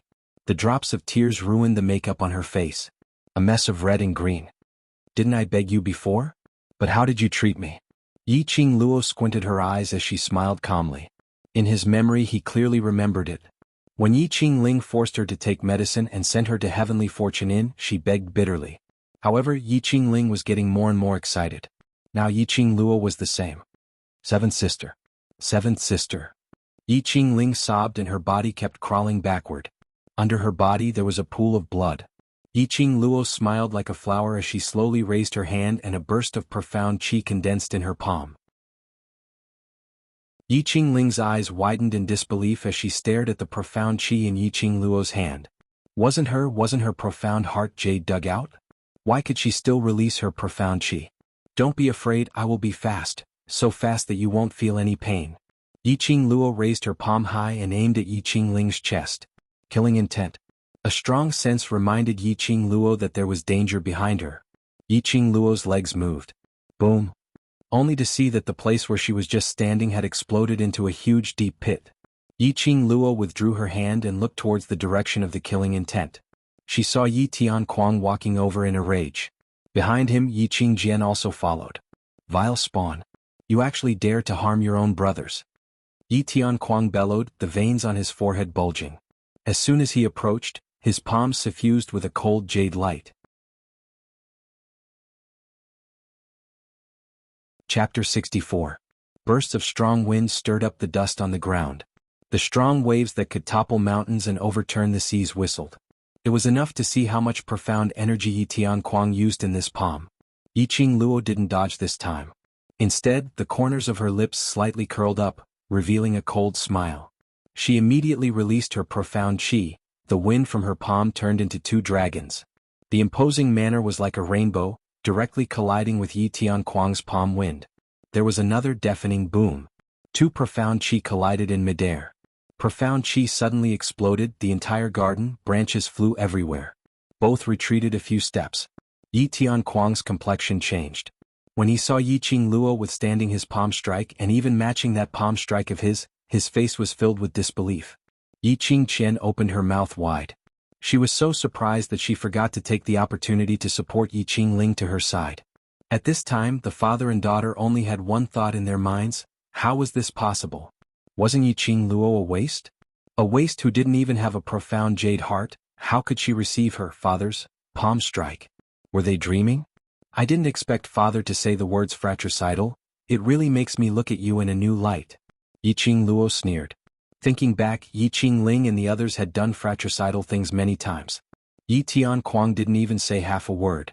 Yi Tianquang fiercely gritted his teeth, his complexion gloomy. Qingling is your fourth sister. No matter what mistakes she made, you shouldn't make a move. Fourth sister let people dig away my profound jade heart, causing me to almost lose my life. Now I'll destroy her profound jade heart and let her live. It's a very good deal. Yiqing Luo raised her eyebrows, her tone full of ridicule. You dare. Yi Tianquang angrily stamped his feet, pointing at Yiqing Luo, his fingers trembling. Then let your daughter see how father will stop your daughter. The last word just spat out from Yiqing Luo's mouth. Yiqing Luo already made a move. Her figure flashed, only enough time to see a magnificent red shadow. She was already crawling on the ground trying to leave this dangerous place, next to Yi Qingling. Her slender hands grabbed onto Yi Qingling's clothes as if she was carrying rubbish. The profound chi in his palm struck Yiqing Luo's chest with a bam. He could clearly hear the sound of something shattering. Yi Qingling only felt a sharp pain in her heart. Her tightly pursed lips overflowed with a few streaks of blood. Something inside him broke. He felt as if all the energy in his body had been sucked dry. He fell to the ground powerlessly, unable to move. He let the blood on his body and in his mouth ooze out bit by bit. The position of Yiqing Luo's palm strike was neither biased nor coincidental. It just happened to be the position of the profound heart jade. Even Yi Qingling's heart was unharmed. Qingling. Yi Qingjian and Yi Tianquang immediately shouted. Evil creature. Yi Tianquang's eyes were scarlet as he flew into a rage out of humiliation. Yi Tianquang in this lifetime had only produced such a waste like Yiqing Luo. He had lost all his dignity. Now another one had appeared. What was the difference between a person whose profound heart jade was destroyed and a cripple? Yiqing Luo made a move against Yi Qingling in front of him. This was a naked challenge to his authority, a slap to his face. Yi Tianquang roared explosively, his palms pressing out a powerful imposing manner. It was unknown how many times more valiant this wave of chi was compared to the previous palm strike.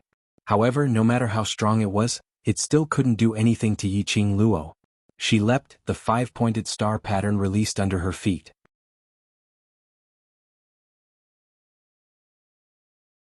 Chapter 65. The five-pointed star pattern under Yiqing Luo's feet clearly announced that she had already entered the profound realm. She was no longer the wastrel who was despised by everyone. However, Yi Tianquang wasn't as excited as expected. His expression was as cold as ever, and his sharp eyes were covered in frost. He didn't feel that the Yi family's daughter becoming a profound practitioner was something to be happy about. Seventh sister. No matter what method you used to become a profound practitioner, you shouldn't have done anything to fourth sister. Yi Qingqian suddenly opened her mouth, her gentle face full of seriousness. She assumed the posture of an elder sister. Ling is your fourth sister, how can you be so cruel? Yiqing Luo swept her eyes over Yi Qingqian and couldn't help but sneer. Afraid that Yi Tianquang would be soft-hearted after knowing she was a profound practitioner? So she deliberately aroused Yi Tianquang's anger and made a move on her? Yiqing Luo's gaze returned to Yi Tianquang's face. From Yi Tianquang's eyes, she couldn't see the slightest bit of soft-heartedness. It was true that he wanted to kill her. Yi Tianquang's attitude really made people think deeply. Previously, he hated Yiqing Luo because she was a waste and lost the Yi family's face. Now, she had already become a profound practitioner, and her strength was clearly above the Yi family's young masters and young ladies. Yi Tianquang's attitude towards her was still the same as before. Or could it be that Yi Tianquang's hatred towards her had already become a kind of habit? Or, there was another reason? Evil creature. If I don't teach you a good lesson today, I will be the Three Springs sect's patriarch in vain. Yi Qingqian ignited the anger in Yi Tianquang's heart. During this time he had always been led by the nose by Yiqing Luo. In front of the common people she didn't give the Yi family any face.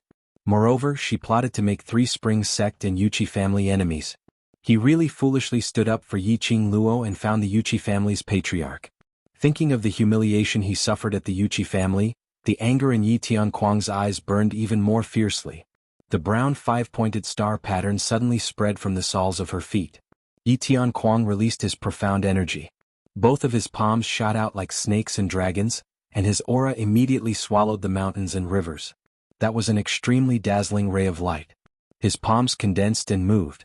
Both palms seemed to have turned into an illusion. The speed was so fast that Yiqing Luo couldn't see it clearly. "Oh, Lord Father is so easily angered, it's easy to look old," Yiqing Luo sneered. Soon after, the tip of his foot pushed off the ground, and his entire body met the wind from his palm, heading straight for Yi Tianquang's face. Courting death. This was obviously a blatant provocation. Yi Tianquang's eyes darkened, and his palms fiercely chopped out. He sent out a few palm strikes in succession, and they were like huge waves that stacked on top of each other. Boom boom boom, the ear-piercing cracking sound was deafening. Qi waves surged and gravel flew everywhere. It was impossible to see anything clearly in this corner of the garden. Apart from Yi Tianquang, Yi Qingjian and Yi Qingling, there were no other signs of life. Yi Tianquang coldly withdrew his hand. He clapped his hands and sneered in his heart. A puny yellow profound practitioner actually dared to act so insolently in front of him. Did he really think he was the young lord of the Three Springs sect? If it wasn't for, Father. Suddenly, a frightened voice interrupted Yi Tianquang's complacent thoughts. He turned his head. But he saw that the woman who should have died under his palm was now leisurely and contentedly clutching Yi Qingjian's neck. That pair of eyes that could charm all living beings held a faint smile as she gazed at him. Yi Tianquang immediately felt his heart tremble. Chapter 66. What kind of pair of eyes were those? They were obviously long and narrow, yet they were suffused with a cold light. A bloodthirsty murderous aura was like a sharp blade. Just a glance was enough to make one's heart feel like it was being cut by a sharp blade. The flying sand and pebbles gradually came to a stop. The corner of the woman's mouth held a sneer, the coldness in her eyes became more and more penetrating. "Father, come hit me." Yiqing Luo's charming eyes were tinged with a smile as she pointed at Yi Qingqian's chest. Yi Qingqian was Yi Tianquang's most valued daughter. How could he bear to hit her? Yi Tianquang was so angry that his face turned ashen and very unsightly. His hands clenched into fists, his whole body was burning with anger, blowing his robe and making it flutter. "Vile spawn, I've shown mercy, but it's become an excuse for you to strut around. Good, watch this." Yiqing Luo's charming eyes slightly narrowed, the corner of her mouth rose into a meaningful smile. She suddenly let go of Yi Qingqian and quickly retreated a few steps, distancing herself from the two. "All right, then let your daughter see how capable Lord Father is when he doesn't show mercy." Yiqing Luo's eyes flickered. It just so happened that she had just cultivated in the Azure Dew bracelet and reached the yellow profound 9th grade. 9th grade was equivalent to Yi Qingling's current profound grade. But, the same profound grade on different people could have completely different power. To deal with a weak trash like Yi Qingling, even if she had an ordinary body that couldn't cultivate profound qi, she could still be abused to the point that her parents wouldn't recognize her. Against Yi Qingqian there was no challenge at all. In the first layer of the Azure Dew Purgatory, the real combat opponents were wild beasts that didn't understand human nature. That kind of combat could improve the combat level. But it couldn't cultivate the ability to adapt to danger when fighting with others. It was better to use Yi Tianquang to practice. Yiqing Luo's action was obviously 2 slaps on Yi Tianquang's face. Yi Tianquang was immediately unable to restrain his anger and raised his palm.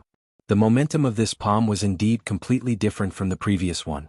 Waves of qi gradually flowed around his palm. A huge palm print converged on top of his head. The powerful profound qi drove the spiritual qi of heaven and earth, converging into the palm print bit by bit. Ha! A low roar exploded from Yi Tianquang's mouth. The palm print floating above his head suddenly flashed with lightning-like flowing light. The entire space was filled with a cold gust of wind. Yiqing Luo's red dress fluttered in the wind. The ground beneath his feet trembled violently, as if it was about to split open. Soon after, Yi Tianquang raised both of his arms, shook them and shouted. That palm print turned into numerous silhouettes, covering the sky and earth as it pressed down towards Yiqing Luo. Yiqing Luo steadied herself in the horse stance and swiftly mobilized the profound qi in her body. With a flip of his palms, a cold current gushed out from his palms. Boom! The deafening sound of the collision caused the air in the entire space to freeze. Yiqing Luo condensed her profound qi once again and forced it towards her palms. She pushed the strength in her palms and forced the palm print to retreat. In terms of profound qi, she was naturally inferior to Yi Tianquang. In the competition of profound qi, in just a few breaths of time, She had already been forcefully suppressed to the point where she was unable to stand straight. His legs gradually bent. Yiqing Luo clenched her teeth and shouted loudly, "Break for me!" A scorching heat suddenly ignited in her heart. In an instant, the scorching heat gathered in her palms. It was the profound jade heart. Chapter 67. Good job. The profound jade heart's power came at just the right time. Yiqing Luo's cold eyes flashed with a cold glint. Her palms gathered boundless power. Profound qi suddenly turned into a tornado, wreaking havoc between heaven and earth. Unexpectedly, it forced Yi Tianquang's palm qi back. The earth quaked and the mountains swayed, the sky fell and the earth split. Everything in the surroundings exploded. Yi Qingqian and Yi Qingling were also forced to take a few steps back by this strong force. Only, at the same time that the palm qi was pushed back, Yiqing Luo's heart suddenly felt a dull pain. As if her heart had been ruthlessly cut in half by someone with a knife. Yiqing Luo's complexion was slightly pale. She endured the pain and stood up straight. Yi Tianquang simply didn't expect that Yiqing Luo could actually force back his profound qi. By the time he regained his wits and wanted to avoid that palm wind, it was already too late. The palm wind brushed past his shoulder. His luxurious clothes were torn apart, his entire body, under that powerful qi, fiercely rolled back twice. Soon after, he barely managed to steady his footing, cut an incomparably sorry figure. Fresh blood gushed out from Yi Tianquang's shoulder. "Father." Yi Qingjian called out worriedly, looking at Yiqing Luo with an additional trace of fear. Everyone was dumbfounded in place. Eyes full of astonishment, eyes full of disbelief, they were already unable to express their current mood. Yiqing Luo could cultivate profound qi without the profound jade heart. It was very strange. Yiqing Luo could cultivate profound qi, her profound level was at the yellow profound level, yet she could fight evenly with an earth profound practitioner. This was especially strange. A piece of trash, just what was it about him that allowed him to undergo such a huge change? Still want to go? Yiqing Luo coldly swept over Yi Tianquang's injured shoulder. The smile on the corner of her mouth became increasingly enchanting. Yi Tianquang's expression was gloomy. A dignified earth profound practitioner was injured by a little waste who had just become a profound practitioner. Especially this person was his daughter who he had always disdained. What kind of humiliation was this? He wanted to move but his chest was stuffy and he spat out a mouthful of blood. "Father." Yi Fengyu, who was chased far away by Yiqing Luo, saw Yi Tianquang spit out blood, and his expression immediately congealed. In his heart, although Yi Tianquang wasn't a successful father, he was still his father. "Sister, you can't fight anymore, you can't fight anymore." Yi Fengyu supported Yi Tianquang's body as he turned his head to plead with Yiqing Luo. Yiqing Luo shot him a cold glance. "On your account, I'll stop here today. If anyone dares to create trouble in my courtyard next time, all of you will crawl out." With that, she turned around and left. As soon as he moved, he felt a sharp pain in his chest. She took a deep breath and bit her lower lip, trying her best to make her steps look less awkward. Evil creature. Suddenly, a furious shout came from behind him. Yiqing Luo acutely sensed something, but before she could react, she was sent flying by a palm strike. Yiqing Luo's body was thrown into the sky and fell onto the ground. "Sister." Yi Fengyu's eyes widened and his legs immediately rushed towards Yiqing Luo. Yi Tianquang swayed as he stood in front of Yiqing Luo. His eyes were ruthless as he laughed complacently, "Vile spawn." As he laughed, he coughed out a few mouthfuls of blood. He had originally suffered internal injuries and that palm strike just now had practically used up all the strength in his body. After laughing, that strong and sturdy body fell straight onto the ground. "Ah!" Yiqing Luo clutched her chest and wiped the blood stain at the corner of her mouth. In order to injure her, Yi Tianquang had really gone all out. Even his old life had to be thrown away. Chapter 68. "Sister, I'm sorry, it's all my fault." Yi Fengyu's heart was filled with guilt. If he hadn't pleaded for Yi Tianquang, Yiqing Luo wouldn't have been injured. Yiqing Luo didn't blame her brother, she knew her brother's character very well. She was a person who had transmigrated here, so she didn't have any feelings towards Yi Tianquang. Killing him was the same as killing a stranger. But Yi Fengyu was different. Yi Tianquang treated Yi Fengyu pretty well, and Yi Fengyu also treated him with extreme respect. Naturally, Yi Fengyu didn't want to see her and her father kill each other. She held Yi Fengyu's hand and shook her head. "I'm fine. Help me back to the house." The one in trouble was most likely Yi Tianquang. Her line of sight coldly glanced at Yi Tianquang, who was lying on the ground. A cold smile appeared at the corner of his mouth.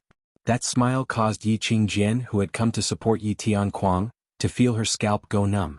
Watching Yi Tianquang fall unconscious in a pool of blood, Yi Qingluo felt that the wounds on her body weren't that painful anymore. Seeking revenge for the smallest grievance was her principle and the rule of survival. If she didn't have it easy, then Yi Tianquang wouldn't have it easy either. Yi Fengyu's thoughts were all on Yi Qingluo at this moment. He immediately and carefully picked up his sister and held her in his arms. The young boy looked thin and weak, but his strength was not small. Yi Qingluo nestled in his arms, looking like a delicate little doll. A trace of warmth spread in his heart. The coldness in his eyes gradually dissipated. What replaced it was a warm smile that she had never shown before. Yi Qingluo leaned her head on her brother's shoulder and suddenly felt that her brother had really grown up. Be it in her previous life or this life, this was the first time that someone had let her lean on his shoulder. In the room, Yi Qingluo leaned against the head of the bed with a pale face, gulping down the medicinal soup that Yi Fengyu had passed to her mouth. This medicinal soup was used to treat internal injuries. She didn't want to drink it at first, but when she saw Yi Fengyu's worried expression, she could only brace herself and finish the bitter medicinal soup. She had medicinal pills to treat internal injuries, she had them. It melted as soon as it entered his mouth. There was no taste at all, and its effects were many times better than this medicinal soup. However, Yi Fengyu didn't give her a chance to speak. After drinking a bowl of medicinal soup, Yi Fengyu's expression softened a little. His expression was solemn as he carefully reminded Ziling to take good care of Yi Qingluo. Then he left the abandoned courtyard. Yi Tianquang was also seriously injured. It was reasonable for him to go over and take a look. Xiaoyu, today's matter has nothing to do with you. If he wants to punish you, just look for me. Yi Qingluo clutched her chest and stuck her head out to look at him. Yi Fengyu's footsteps halted as he turned back and met with Yi Qingluo's pair of chilly eyes. He smiled. I know. He walked out of the room and had just turned around to close the door when he heard Yi Qingluo's cold voice. You can't just endure everything. If you endure, the other party will step on your head. We are the legitimate sons and daughters of the first wife of the Yi family. If anything happens, big sister will take care of it. Yi Fengyu's hand that was about to close the door froze. After a while he said nothing and closed the door. Young master knows his limits. You can rest at ease and recuperate. Ziling advised. Yi Qingluo sighed lightly and raised her hand to stroke her aching eyebrows. Xiaoyu's personality still needs to be tempered. Only by understanding the fickleness of the world can he truly grow.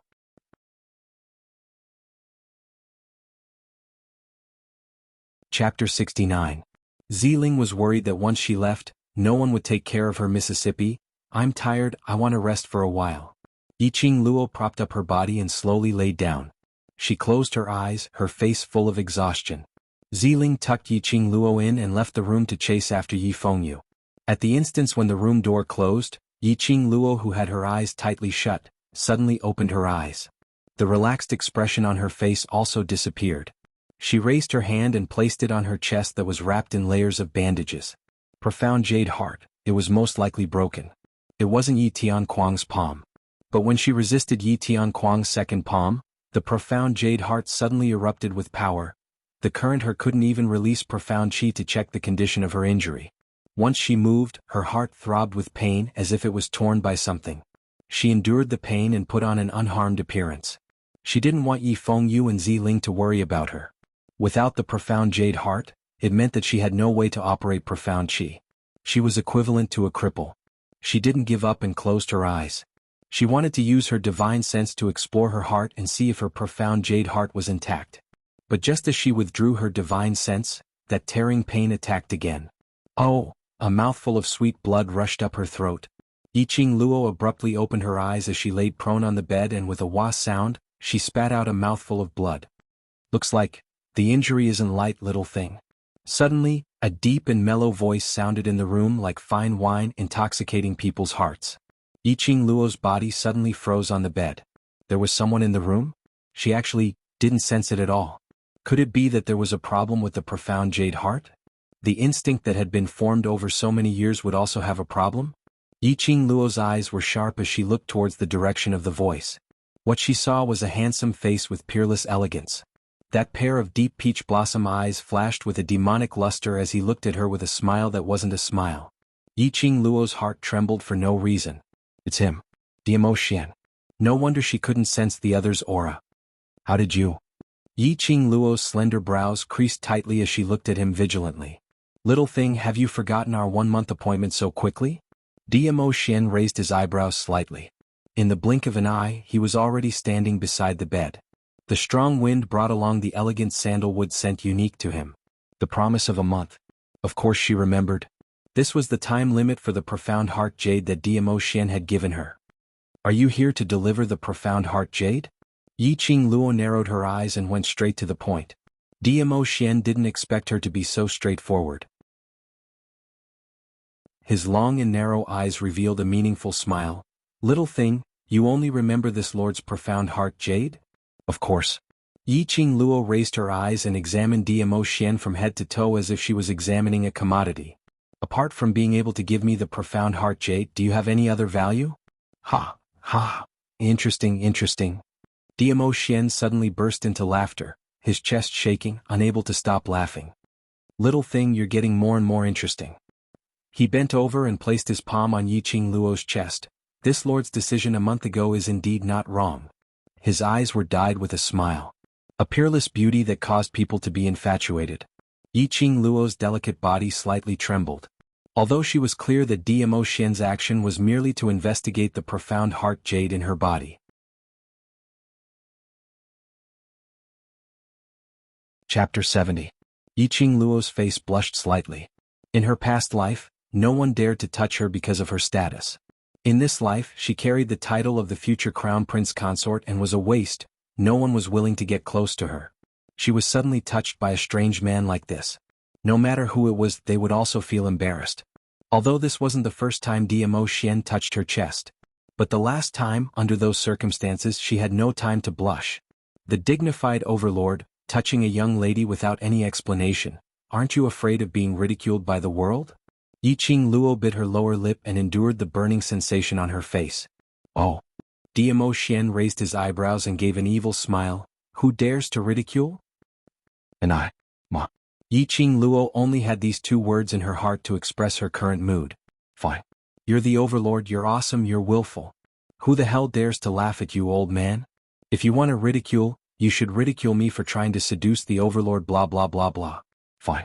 Old mother. Admit. Coward. Yiqing Luo curled her lips, too lazy to argue with Diemo on this topic. Blush for what? Anyway, it's flat now, touch it if you want, who's afraid of who? Yiqing Luo, who calmed down, only felt that the temperature of the palm in front of her chest gradually rose. Suddenly, a ball of dazzling light overflowed from his palm. In an instant, it wrapped his hand into a ball. At the same time, the light seeped into Yiqing Luo's heart. Bursts of sharp pain in her heart were wrapped by a warm current. Powerful profound qi rushed into her limbs and bones. Yiqing Luo immediately closed her eyes and guided the profound qi in her body to circulate a few times before returning to her profound jade heart. Yiqing Luo didn't see that the light in front of her chest was faintly flickering with a treacherous red light. Flickering, extremely weak. Diemo slender fingers gently touched that red light. His peach blossom eyes were filled with a meaningful smile. The profound jade heart formed again. Yiqing Luo revolved her profound qi, and after a few circulations, the injuries on her body had slightly eased up. At least it wasn't like before, the pain was simply unbearable. When he opened his eyes again, he was faced with the same peerless and flawless face. At such a close distance, his breath sprayed on her face. Yiqing Luo could even clearly see the man's long eyelashes, thick and naturally curled upwards. The corners of her eyes were long and charming. The luster in his eyes exuded a captivating charm. To be honest, this face was really pleasing to the eye. Why are you still here? Yiqing Luo frowned. The implication was, you can get lost now. Diemo smile deepened, his voice was filled with an intoxicating magnetism. You've just finished using me and you want to chase me away? Little thing, you're really fickle. Finishing his words, he had already closed in on Yiqing Luo and his long arms scooped. Yiqing Luo's entire body had already fallen into Diemo embrace.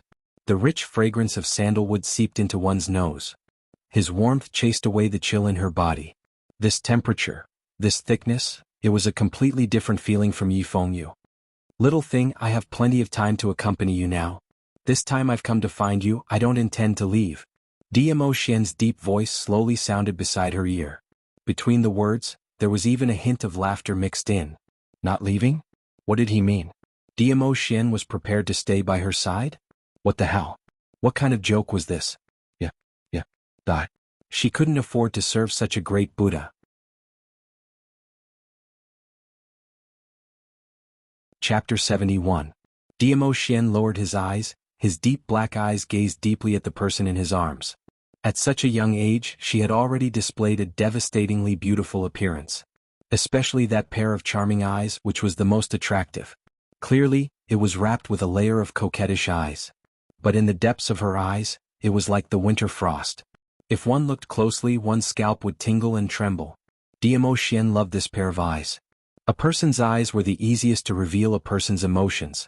However, he was unable to see through Yiqing Luo's heart. On the contrary, he was attracted to her.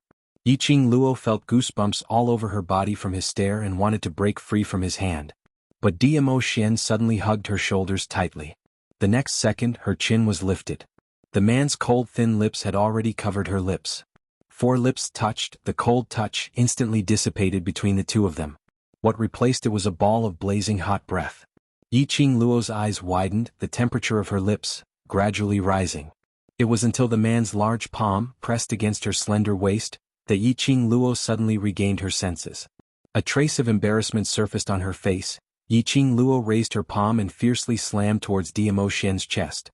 The man who was stealing her scent was extremely sensitive to avoid it. Little thing, you are really fickle. Dmo Xian's slender fingers caressed his thin red lips. The tip of his tongue licked a bit, seemingly unsatisfied. No matter what, I am also your savior. Is this how you repay your savior? This action successfully angered Yiqing Luo. I will repay kindness, but it does not mean that I will repay with my body. She gritted her teeth, propped up her body and raised her palm to strike. Damn it. And this was the first time someone dared to tease her. But the hand that was raised high had not had the time to swing down. Her small hand was grasped by a large and thick palm. 5 fingers forcefully and domineeringly inserted into her 5 fingers, 10 fingers interlocked. The profound chi in her body seemed to be suppressed by something unable to be released. Little thing, take a look, what is this? Dmo Xian leaned close to Yiqing Luo's delicate body, held their tightly interlocked hands and pointed at their fingers. Both of them wore the same ring on their ring fingers. When the 10 fingers intertwined, the red light on the ring seemed to be tightly intertwined with each other. Do you still remember the words this lord had said? Dmo Xian's brows narrowed slightly as his peach blossom eyes sparkled with an intoxicating luster. Looking at the profound phoenix ring, Yiqing Luo's ears seemed to ring with the words she heard that day at Heavenly Fortune Inn. Since you've accepted this sovereign's ring, you're now this sovereign's person. What Dmo Xian was trying to express was that she was his woman. Dmo Xian, you forced me to form a blood pact with the profound phoenix ring. It has nothing to do with me. Yiqing Luo gave a cold humph as she decisively distanced herself from him. I'm not anyone's accessory, I'm only mine. She didn't belong to anyone and didn't want to rely on anyone.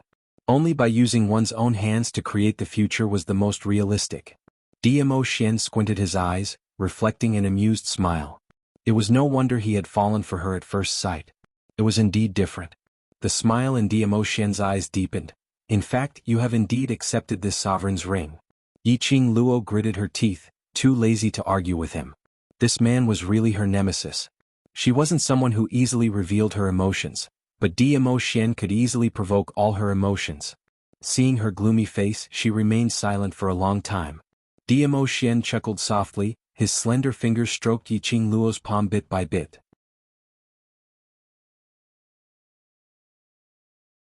Chapter 72.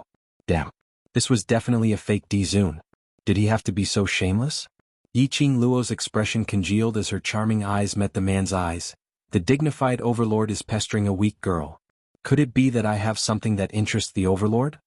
She wasn't so narcissistic to think that Dmo Xian was attracted to her beauty, falling in love at first sight and falling in love again.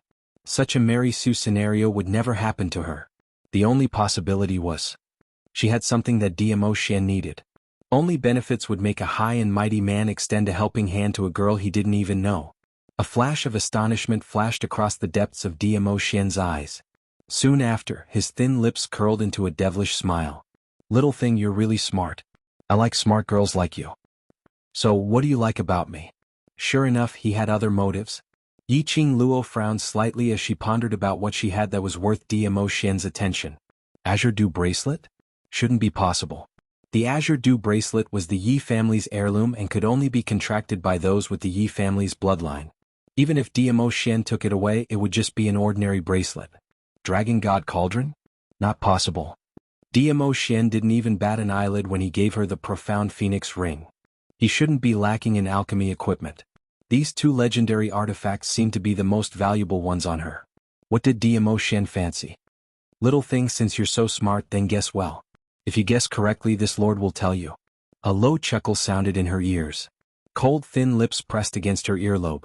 The man's elegant sandalwood scent and that cold touch inexplicably made Yiqing Luo think of that kiss just now. If I guess correctly, do I need you to tell me? Yiqing Luo flew into a rage out of humiliation. Damn it. This was simply too suffocating. She couldn't beat Dmo Xian, so she could only let him take advantage of her. She was too weak. In this era where the strong preyed on the weak, only by becoming stronger than others could one have the qualifications to step on others. If I don't tell you, how will you know that you guessed correctly? Dmo Xian's face was full of smiles as he admired that peerless countenance with incomparable delight. Under his words, he was almost driven mad. This little fellow was really interesting. It had been a long time since anyone could pique his interest. Seeing the little guy going crazy, he felt like he was teasing a little pet. Dmo Xian retracted the brilliance in his eyes as his palms supported Yiqing Luo's face. Little thing, something like the profound heart jade can't be formed just because you say so. You can extend the time limit just because you say so. What does that mean? If you want the time limit of the profound heart jade to be extended, you must always be together with this lord. Dmo Xian's thin lips curled up frivolously, the corners of his long and narrow eyes rippling with light. Yiqing Luo was just about to berate him for being so thick-skinned to the point of throwing away his moral integrity just to stay behind. In her mind, Old Man Song's voice suddenly resounded, "Girl, what he said is the truth." Yiqing Luo was puzzled as she asked in her heart, "Why do you say that?" The profound heart jade that he formed for you is a part of the energy extracted from his own profound heart jade and transferred to you. In other words, his profound heart jade is the parent body of the profound heart jade in your body. In other words, the profound heart jade in her heart right now was the energy that was split from Dmo Xian's profound heart jade. If Dmo Xian was by her side, the profound heart jade in her body could be controlled.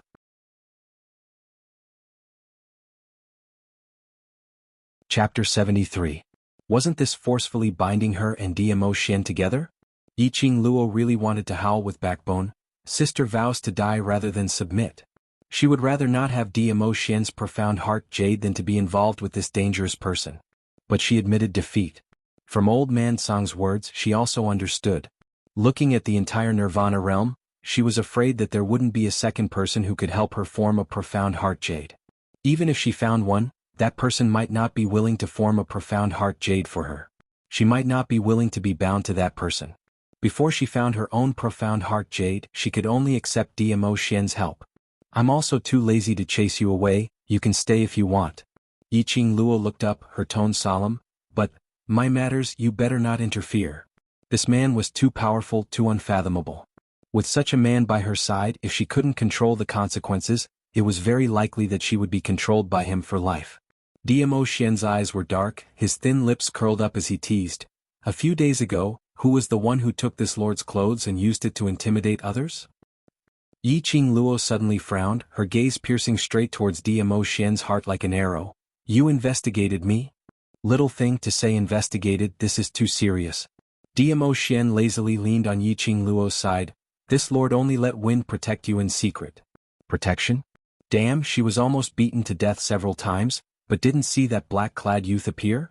What kind of protection was that? To put it bluntly, it was surveillance. It seemed that Dmo Xian cared a lot about something on her. Too lazy to argue with him, Yiqing Luo rolled her eyes. "Also, don't call me little thing, although I'm not as graceful as other girls of the same age, but I still have what I deserve." 15 years old in ancient times was already the age for marriage. Calling him little thing, Could it be that Diamo Xian was already an old man? She stared at Diamo Xian's face for a long time. No matter how she looked, this face looked like it was in its 20s. Could it be that Diamo Xian's profound grade was at least above sky profound? In his memories, profound practitioners above the sky profound realm would be able to retain their youthful looks once they reached a certain realm. It was highly possible that Diamo Xian was an old man in his 70s or 80s. Diamo Xian did not know what she was thinking.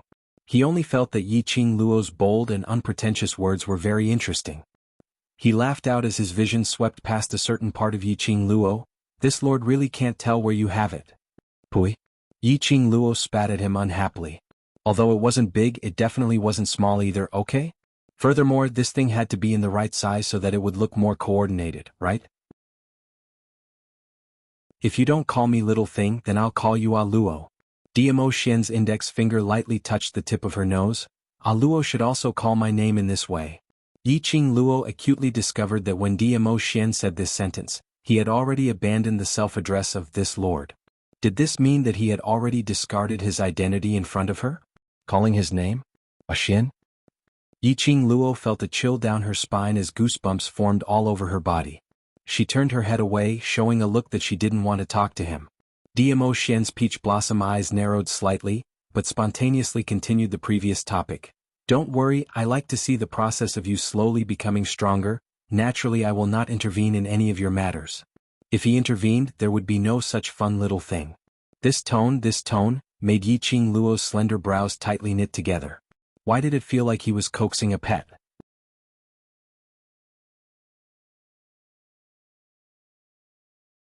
Chapter 74. Perhaps it was because he had just come out of the Azure Dew bracelet, and concocting pills had consumed too much of his energy. Afterwards he was injured by Yi Tianquang. Not long after, he was extremely sleepy. Yiqing Luo simply couldn't be bothered about Diamo Xian's existence as she shut her eyes and went straight to sleep. In a daze, Yiqing Luo only felt that her body was as light as a feather, floating and floating. After floating for an unknown amount of time, she finally felt her feet touch the ground. She immediately opened her eyes and blinked blankly. After seeing everything clearly, Yiqing Luo was totally dumbfounded. His pupils dilated infinitely, and his eyes were filled with astonishment. The place she was at was actually a battlefield that was covered in corpses and blood. The surroundings were shrouded in raging flames. The war drums were beating and the shouts were hoarse. The countless figures on the battlefield faced each other with their swords and sabers. Profound chi soared into the sky. This was no ordinary battle. Instead, it was a battle between two profounders. Yiqing Luo's brows creased slightly as she couldn't understand what the hell was going on. Just as he was about to pull over a soldier beside him who was about to rush into the battlefield, he wanted to ask about it. However, his outstretched hand went right through the soldier. Holy shit. What the hell? Yiqing Luo's eyes widened as she raised her hand.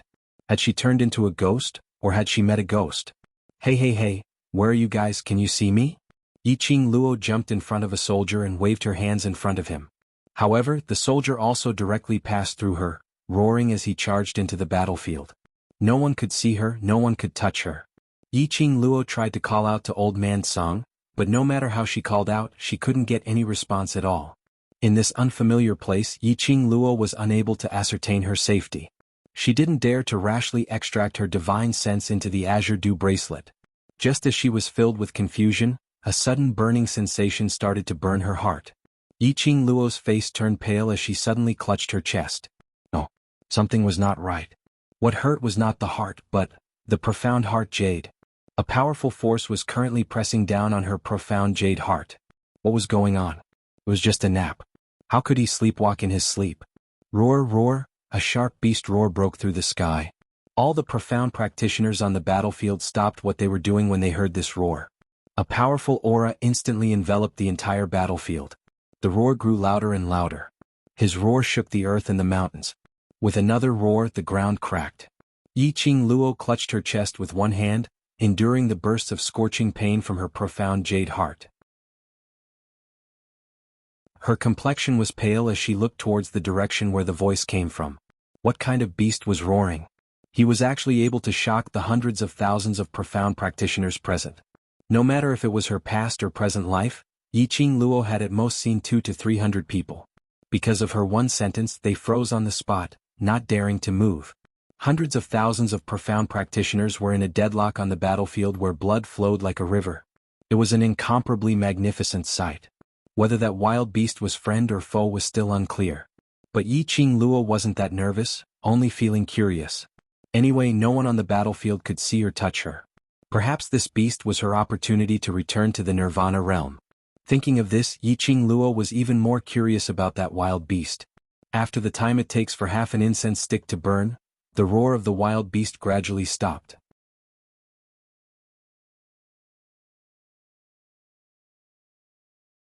Chapter 75. That lump of white thing leaped into the air. Instantly, Yi Qing Luo was shrouded in a shadow. That huge thing directly pounced on Yi Qing Luo to the ground. Damn it! Pouncing on someone without saying a word. Wasn't she transparent here? No one could see her, no one could touch her. How did this lump of ghost thing accurately pin her down? Hey hey hey, move your paw, I'm about to be squashed to death by you. Yi Qing Luo shouted. Wait a minute, something seemed wrong. Paw? Right. What pressed on her face was a huge paw, directly feeding her a mouthful of mud. A fishy smell assaulted her nose. This lump of white huge thing was furry and smelly. But the strength it used to press on Yi Qing Luo was very well controlled. Its size was at least 3 times the size of Yi Qing Luo. But all he did was rub his plump head against her chest. But it only used one paw to cover her face. Not heavy, just smelly. However, the white behemoth had no intention of letting her go. Even if it didn't crush her to death, it wanted to stink her to death. The huge thing let go of its paw, and before Yi Qing Luo could catch her breath, she saw it open its bloody mouth. A mouthful of stinky breath directly sprayed down towards Yi Qing Luo's face. Before she fainted, Yi Qing Luo's peripheral vision seemed to sweep across the hundreds of thousands of people on the battlefield, one after another, kneeling down in her direction. After that, she lost all consciousness. Lass, wake up. Lass. Old Man Song's shouts rang in her ears one after another, so noisy that Yi Qing Luo's ears were buzzing. She frowned and waved her hand impatiently. What are you doing, Old Man Song? Just as she raised her hand, she suddenly felt a burst of pain. It was the kind of pain that spread from her wrist to the rest of her body. Yi Qing Luo didn't feel sleepy at all. Her entire wrist felt like it was being burned by a raging fire. She immediately raised her right arm and saw that the azure dew bracelet on her wrist was actually encircled by a ball of fire.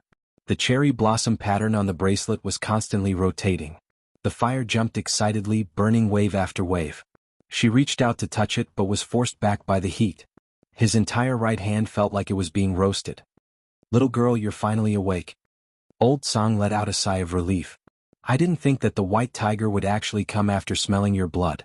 This caused the azure dew bracelet to receive the white tiger's strength, making it somewhat uncontrollable. Yi Qing Luo's forehead was dripping with cold sweat. When she heard Old Man Song's explanation, she gritted her teeth and said, What white tiger? You don't know? Old Man Song's spirit body floated in front of Yi Qing Luo, landed on the bed and pointed to the side. You didn't bring it back? His line of sight followed Old Man Song's hand.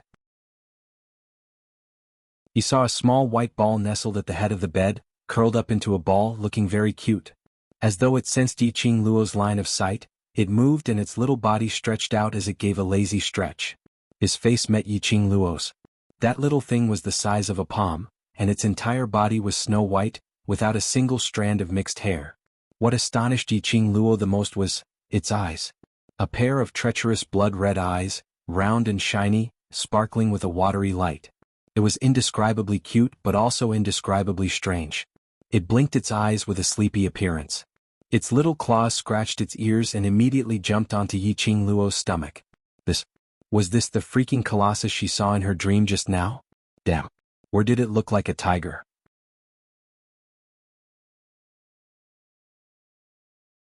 Chapter 76. This is the form of the sacred beast to maintain its spiritual qi. Old Man Song explained, once in battle, it will transform into a battle beast form. Yi Qing Luo narrowed her eyes, carefully sizing up the white fluffy little thing in front of her. The little thing also blinked back at her with its blank and innocent blood-colored eyes. No matter how she looked at it, it was impossible to imagine that it was the giant beast in her dream that had a sharp howl and made hundreds of thousands of cultivators bow down to it. Wait a minute. Yi Qing Luo's hand suddenly touched the little thing's forehead, only to see the word king faintly flashing on its furry forehead. Her fingers had just touched the little thing's forehead. The little thing opened its mouth and let out a soft moan, and actually closed its eyes in enjoyment. Its sharp fangs were incomparably sharp.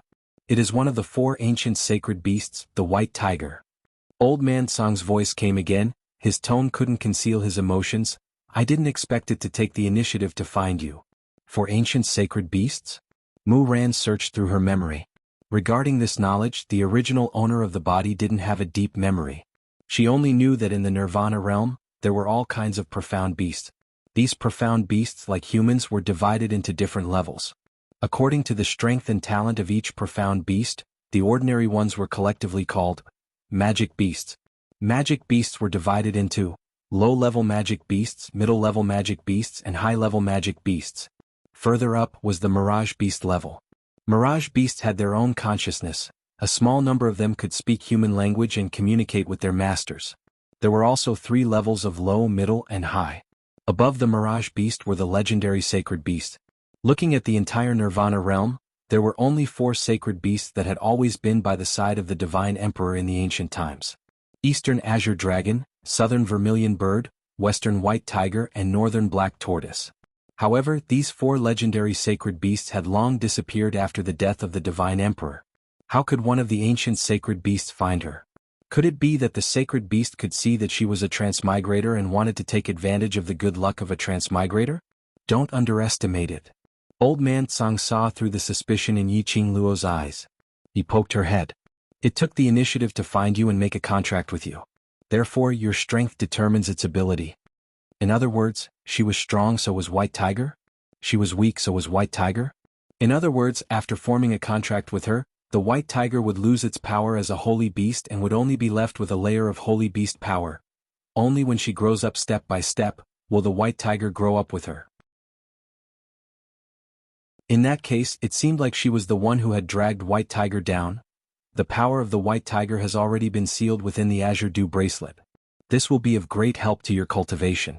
Old Man Tsang sensed that the Azure Dew bracelet's scorching heat was gradually dissipating, and his spirit body leisurely drilled into the Azure Dew bracelet. Now you and the White Tiger's power are interchangeable. You can take the opportunity to cultivate your feelings. This old man will go and check if the White Tiger's power is stored properly. In the blink of an eye, Old Man Tsang was no longer breathing. Roar, roar, the little fellow opened its mouth and cried out a few times. Its little claws kept on holding Yiqing Luo's hand. The palm-sized dumpling was extremely cute. She reached out and stroked its head. White Tiger. The little guy widened his eyes and stared at her with bloodshot eyes as if asking, "What's wrong?" Suddenly, the image of the majestic giant creature in his dream surfaced in his mind. He had already made up his mind. You're tuning in to the Han Li's Wuxia Adventures YouTube channel. We're so grateful for your support, and don't forget to subscribe to join us on this incredible journey through captivating stories. Your generosity through donations truly makes a world of difference, as it's the primary source of revenue that allows me to expand and enhance this channel for you. Thank you from the bottom of my heart for being a part of this adventure.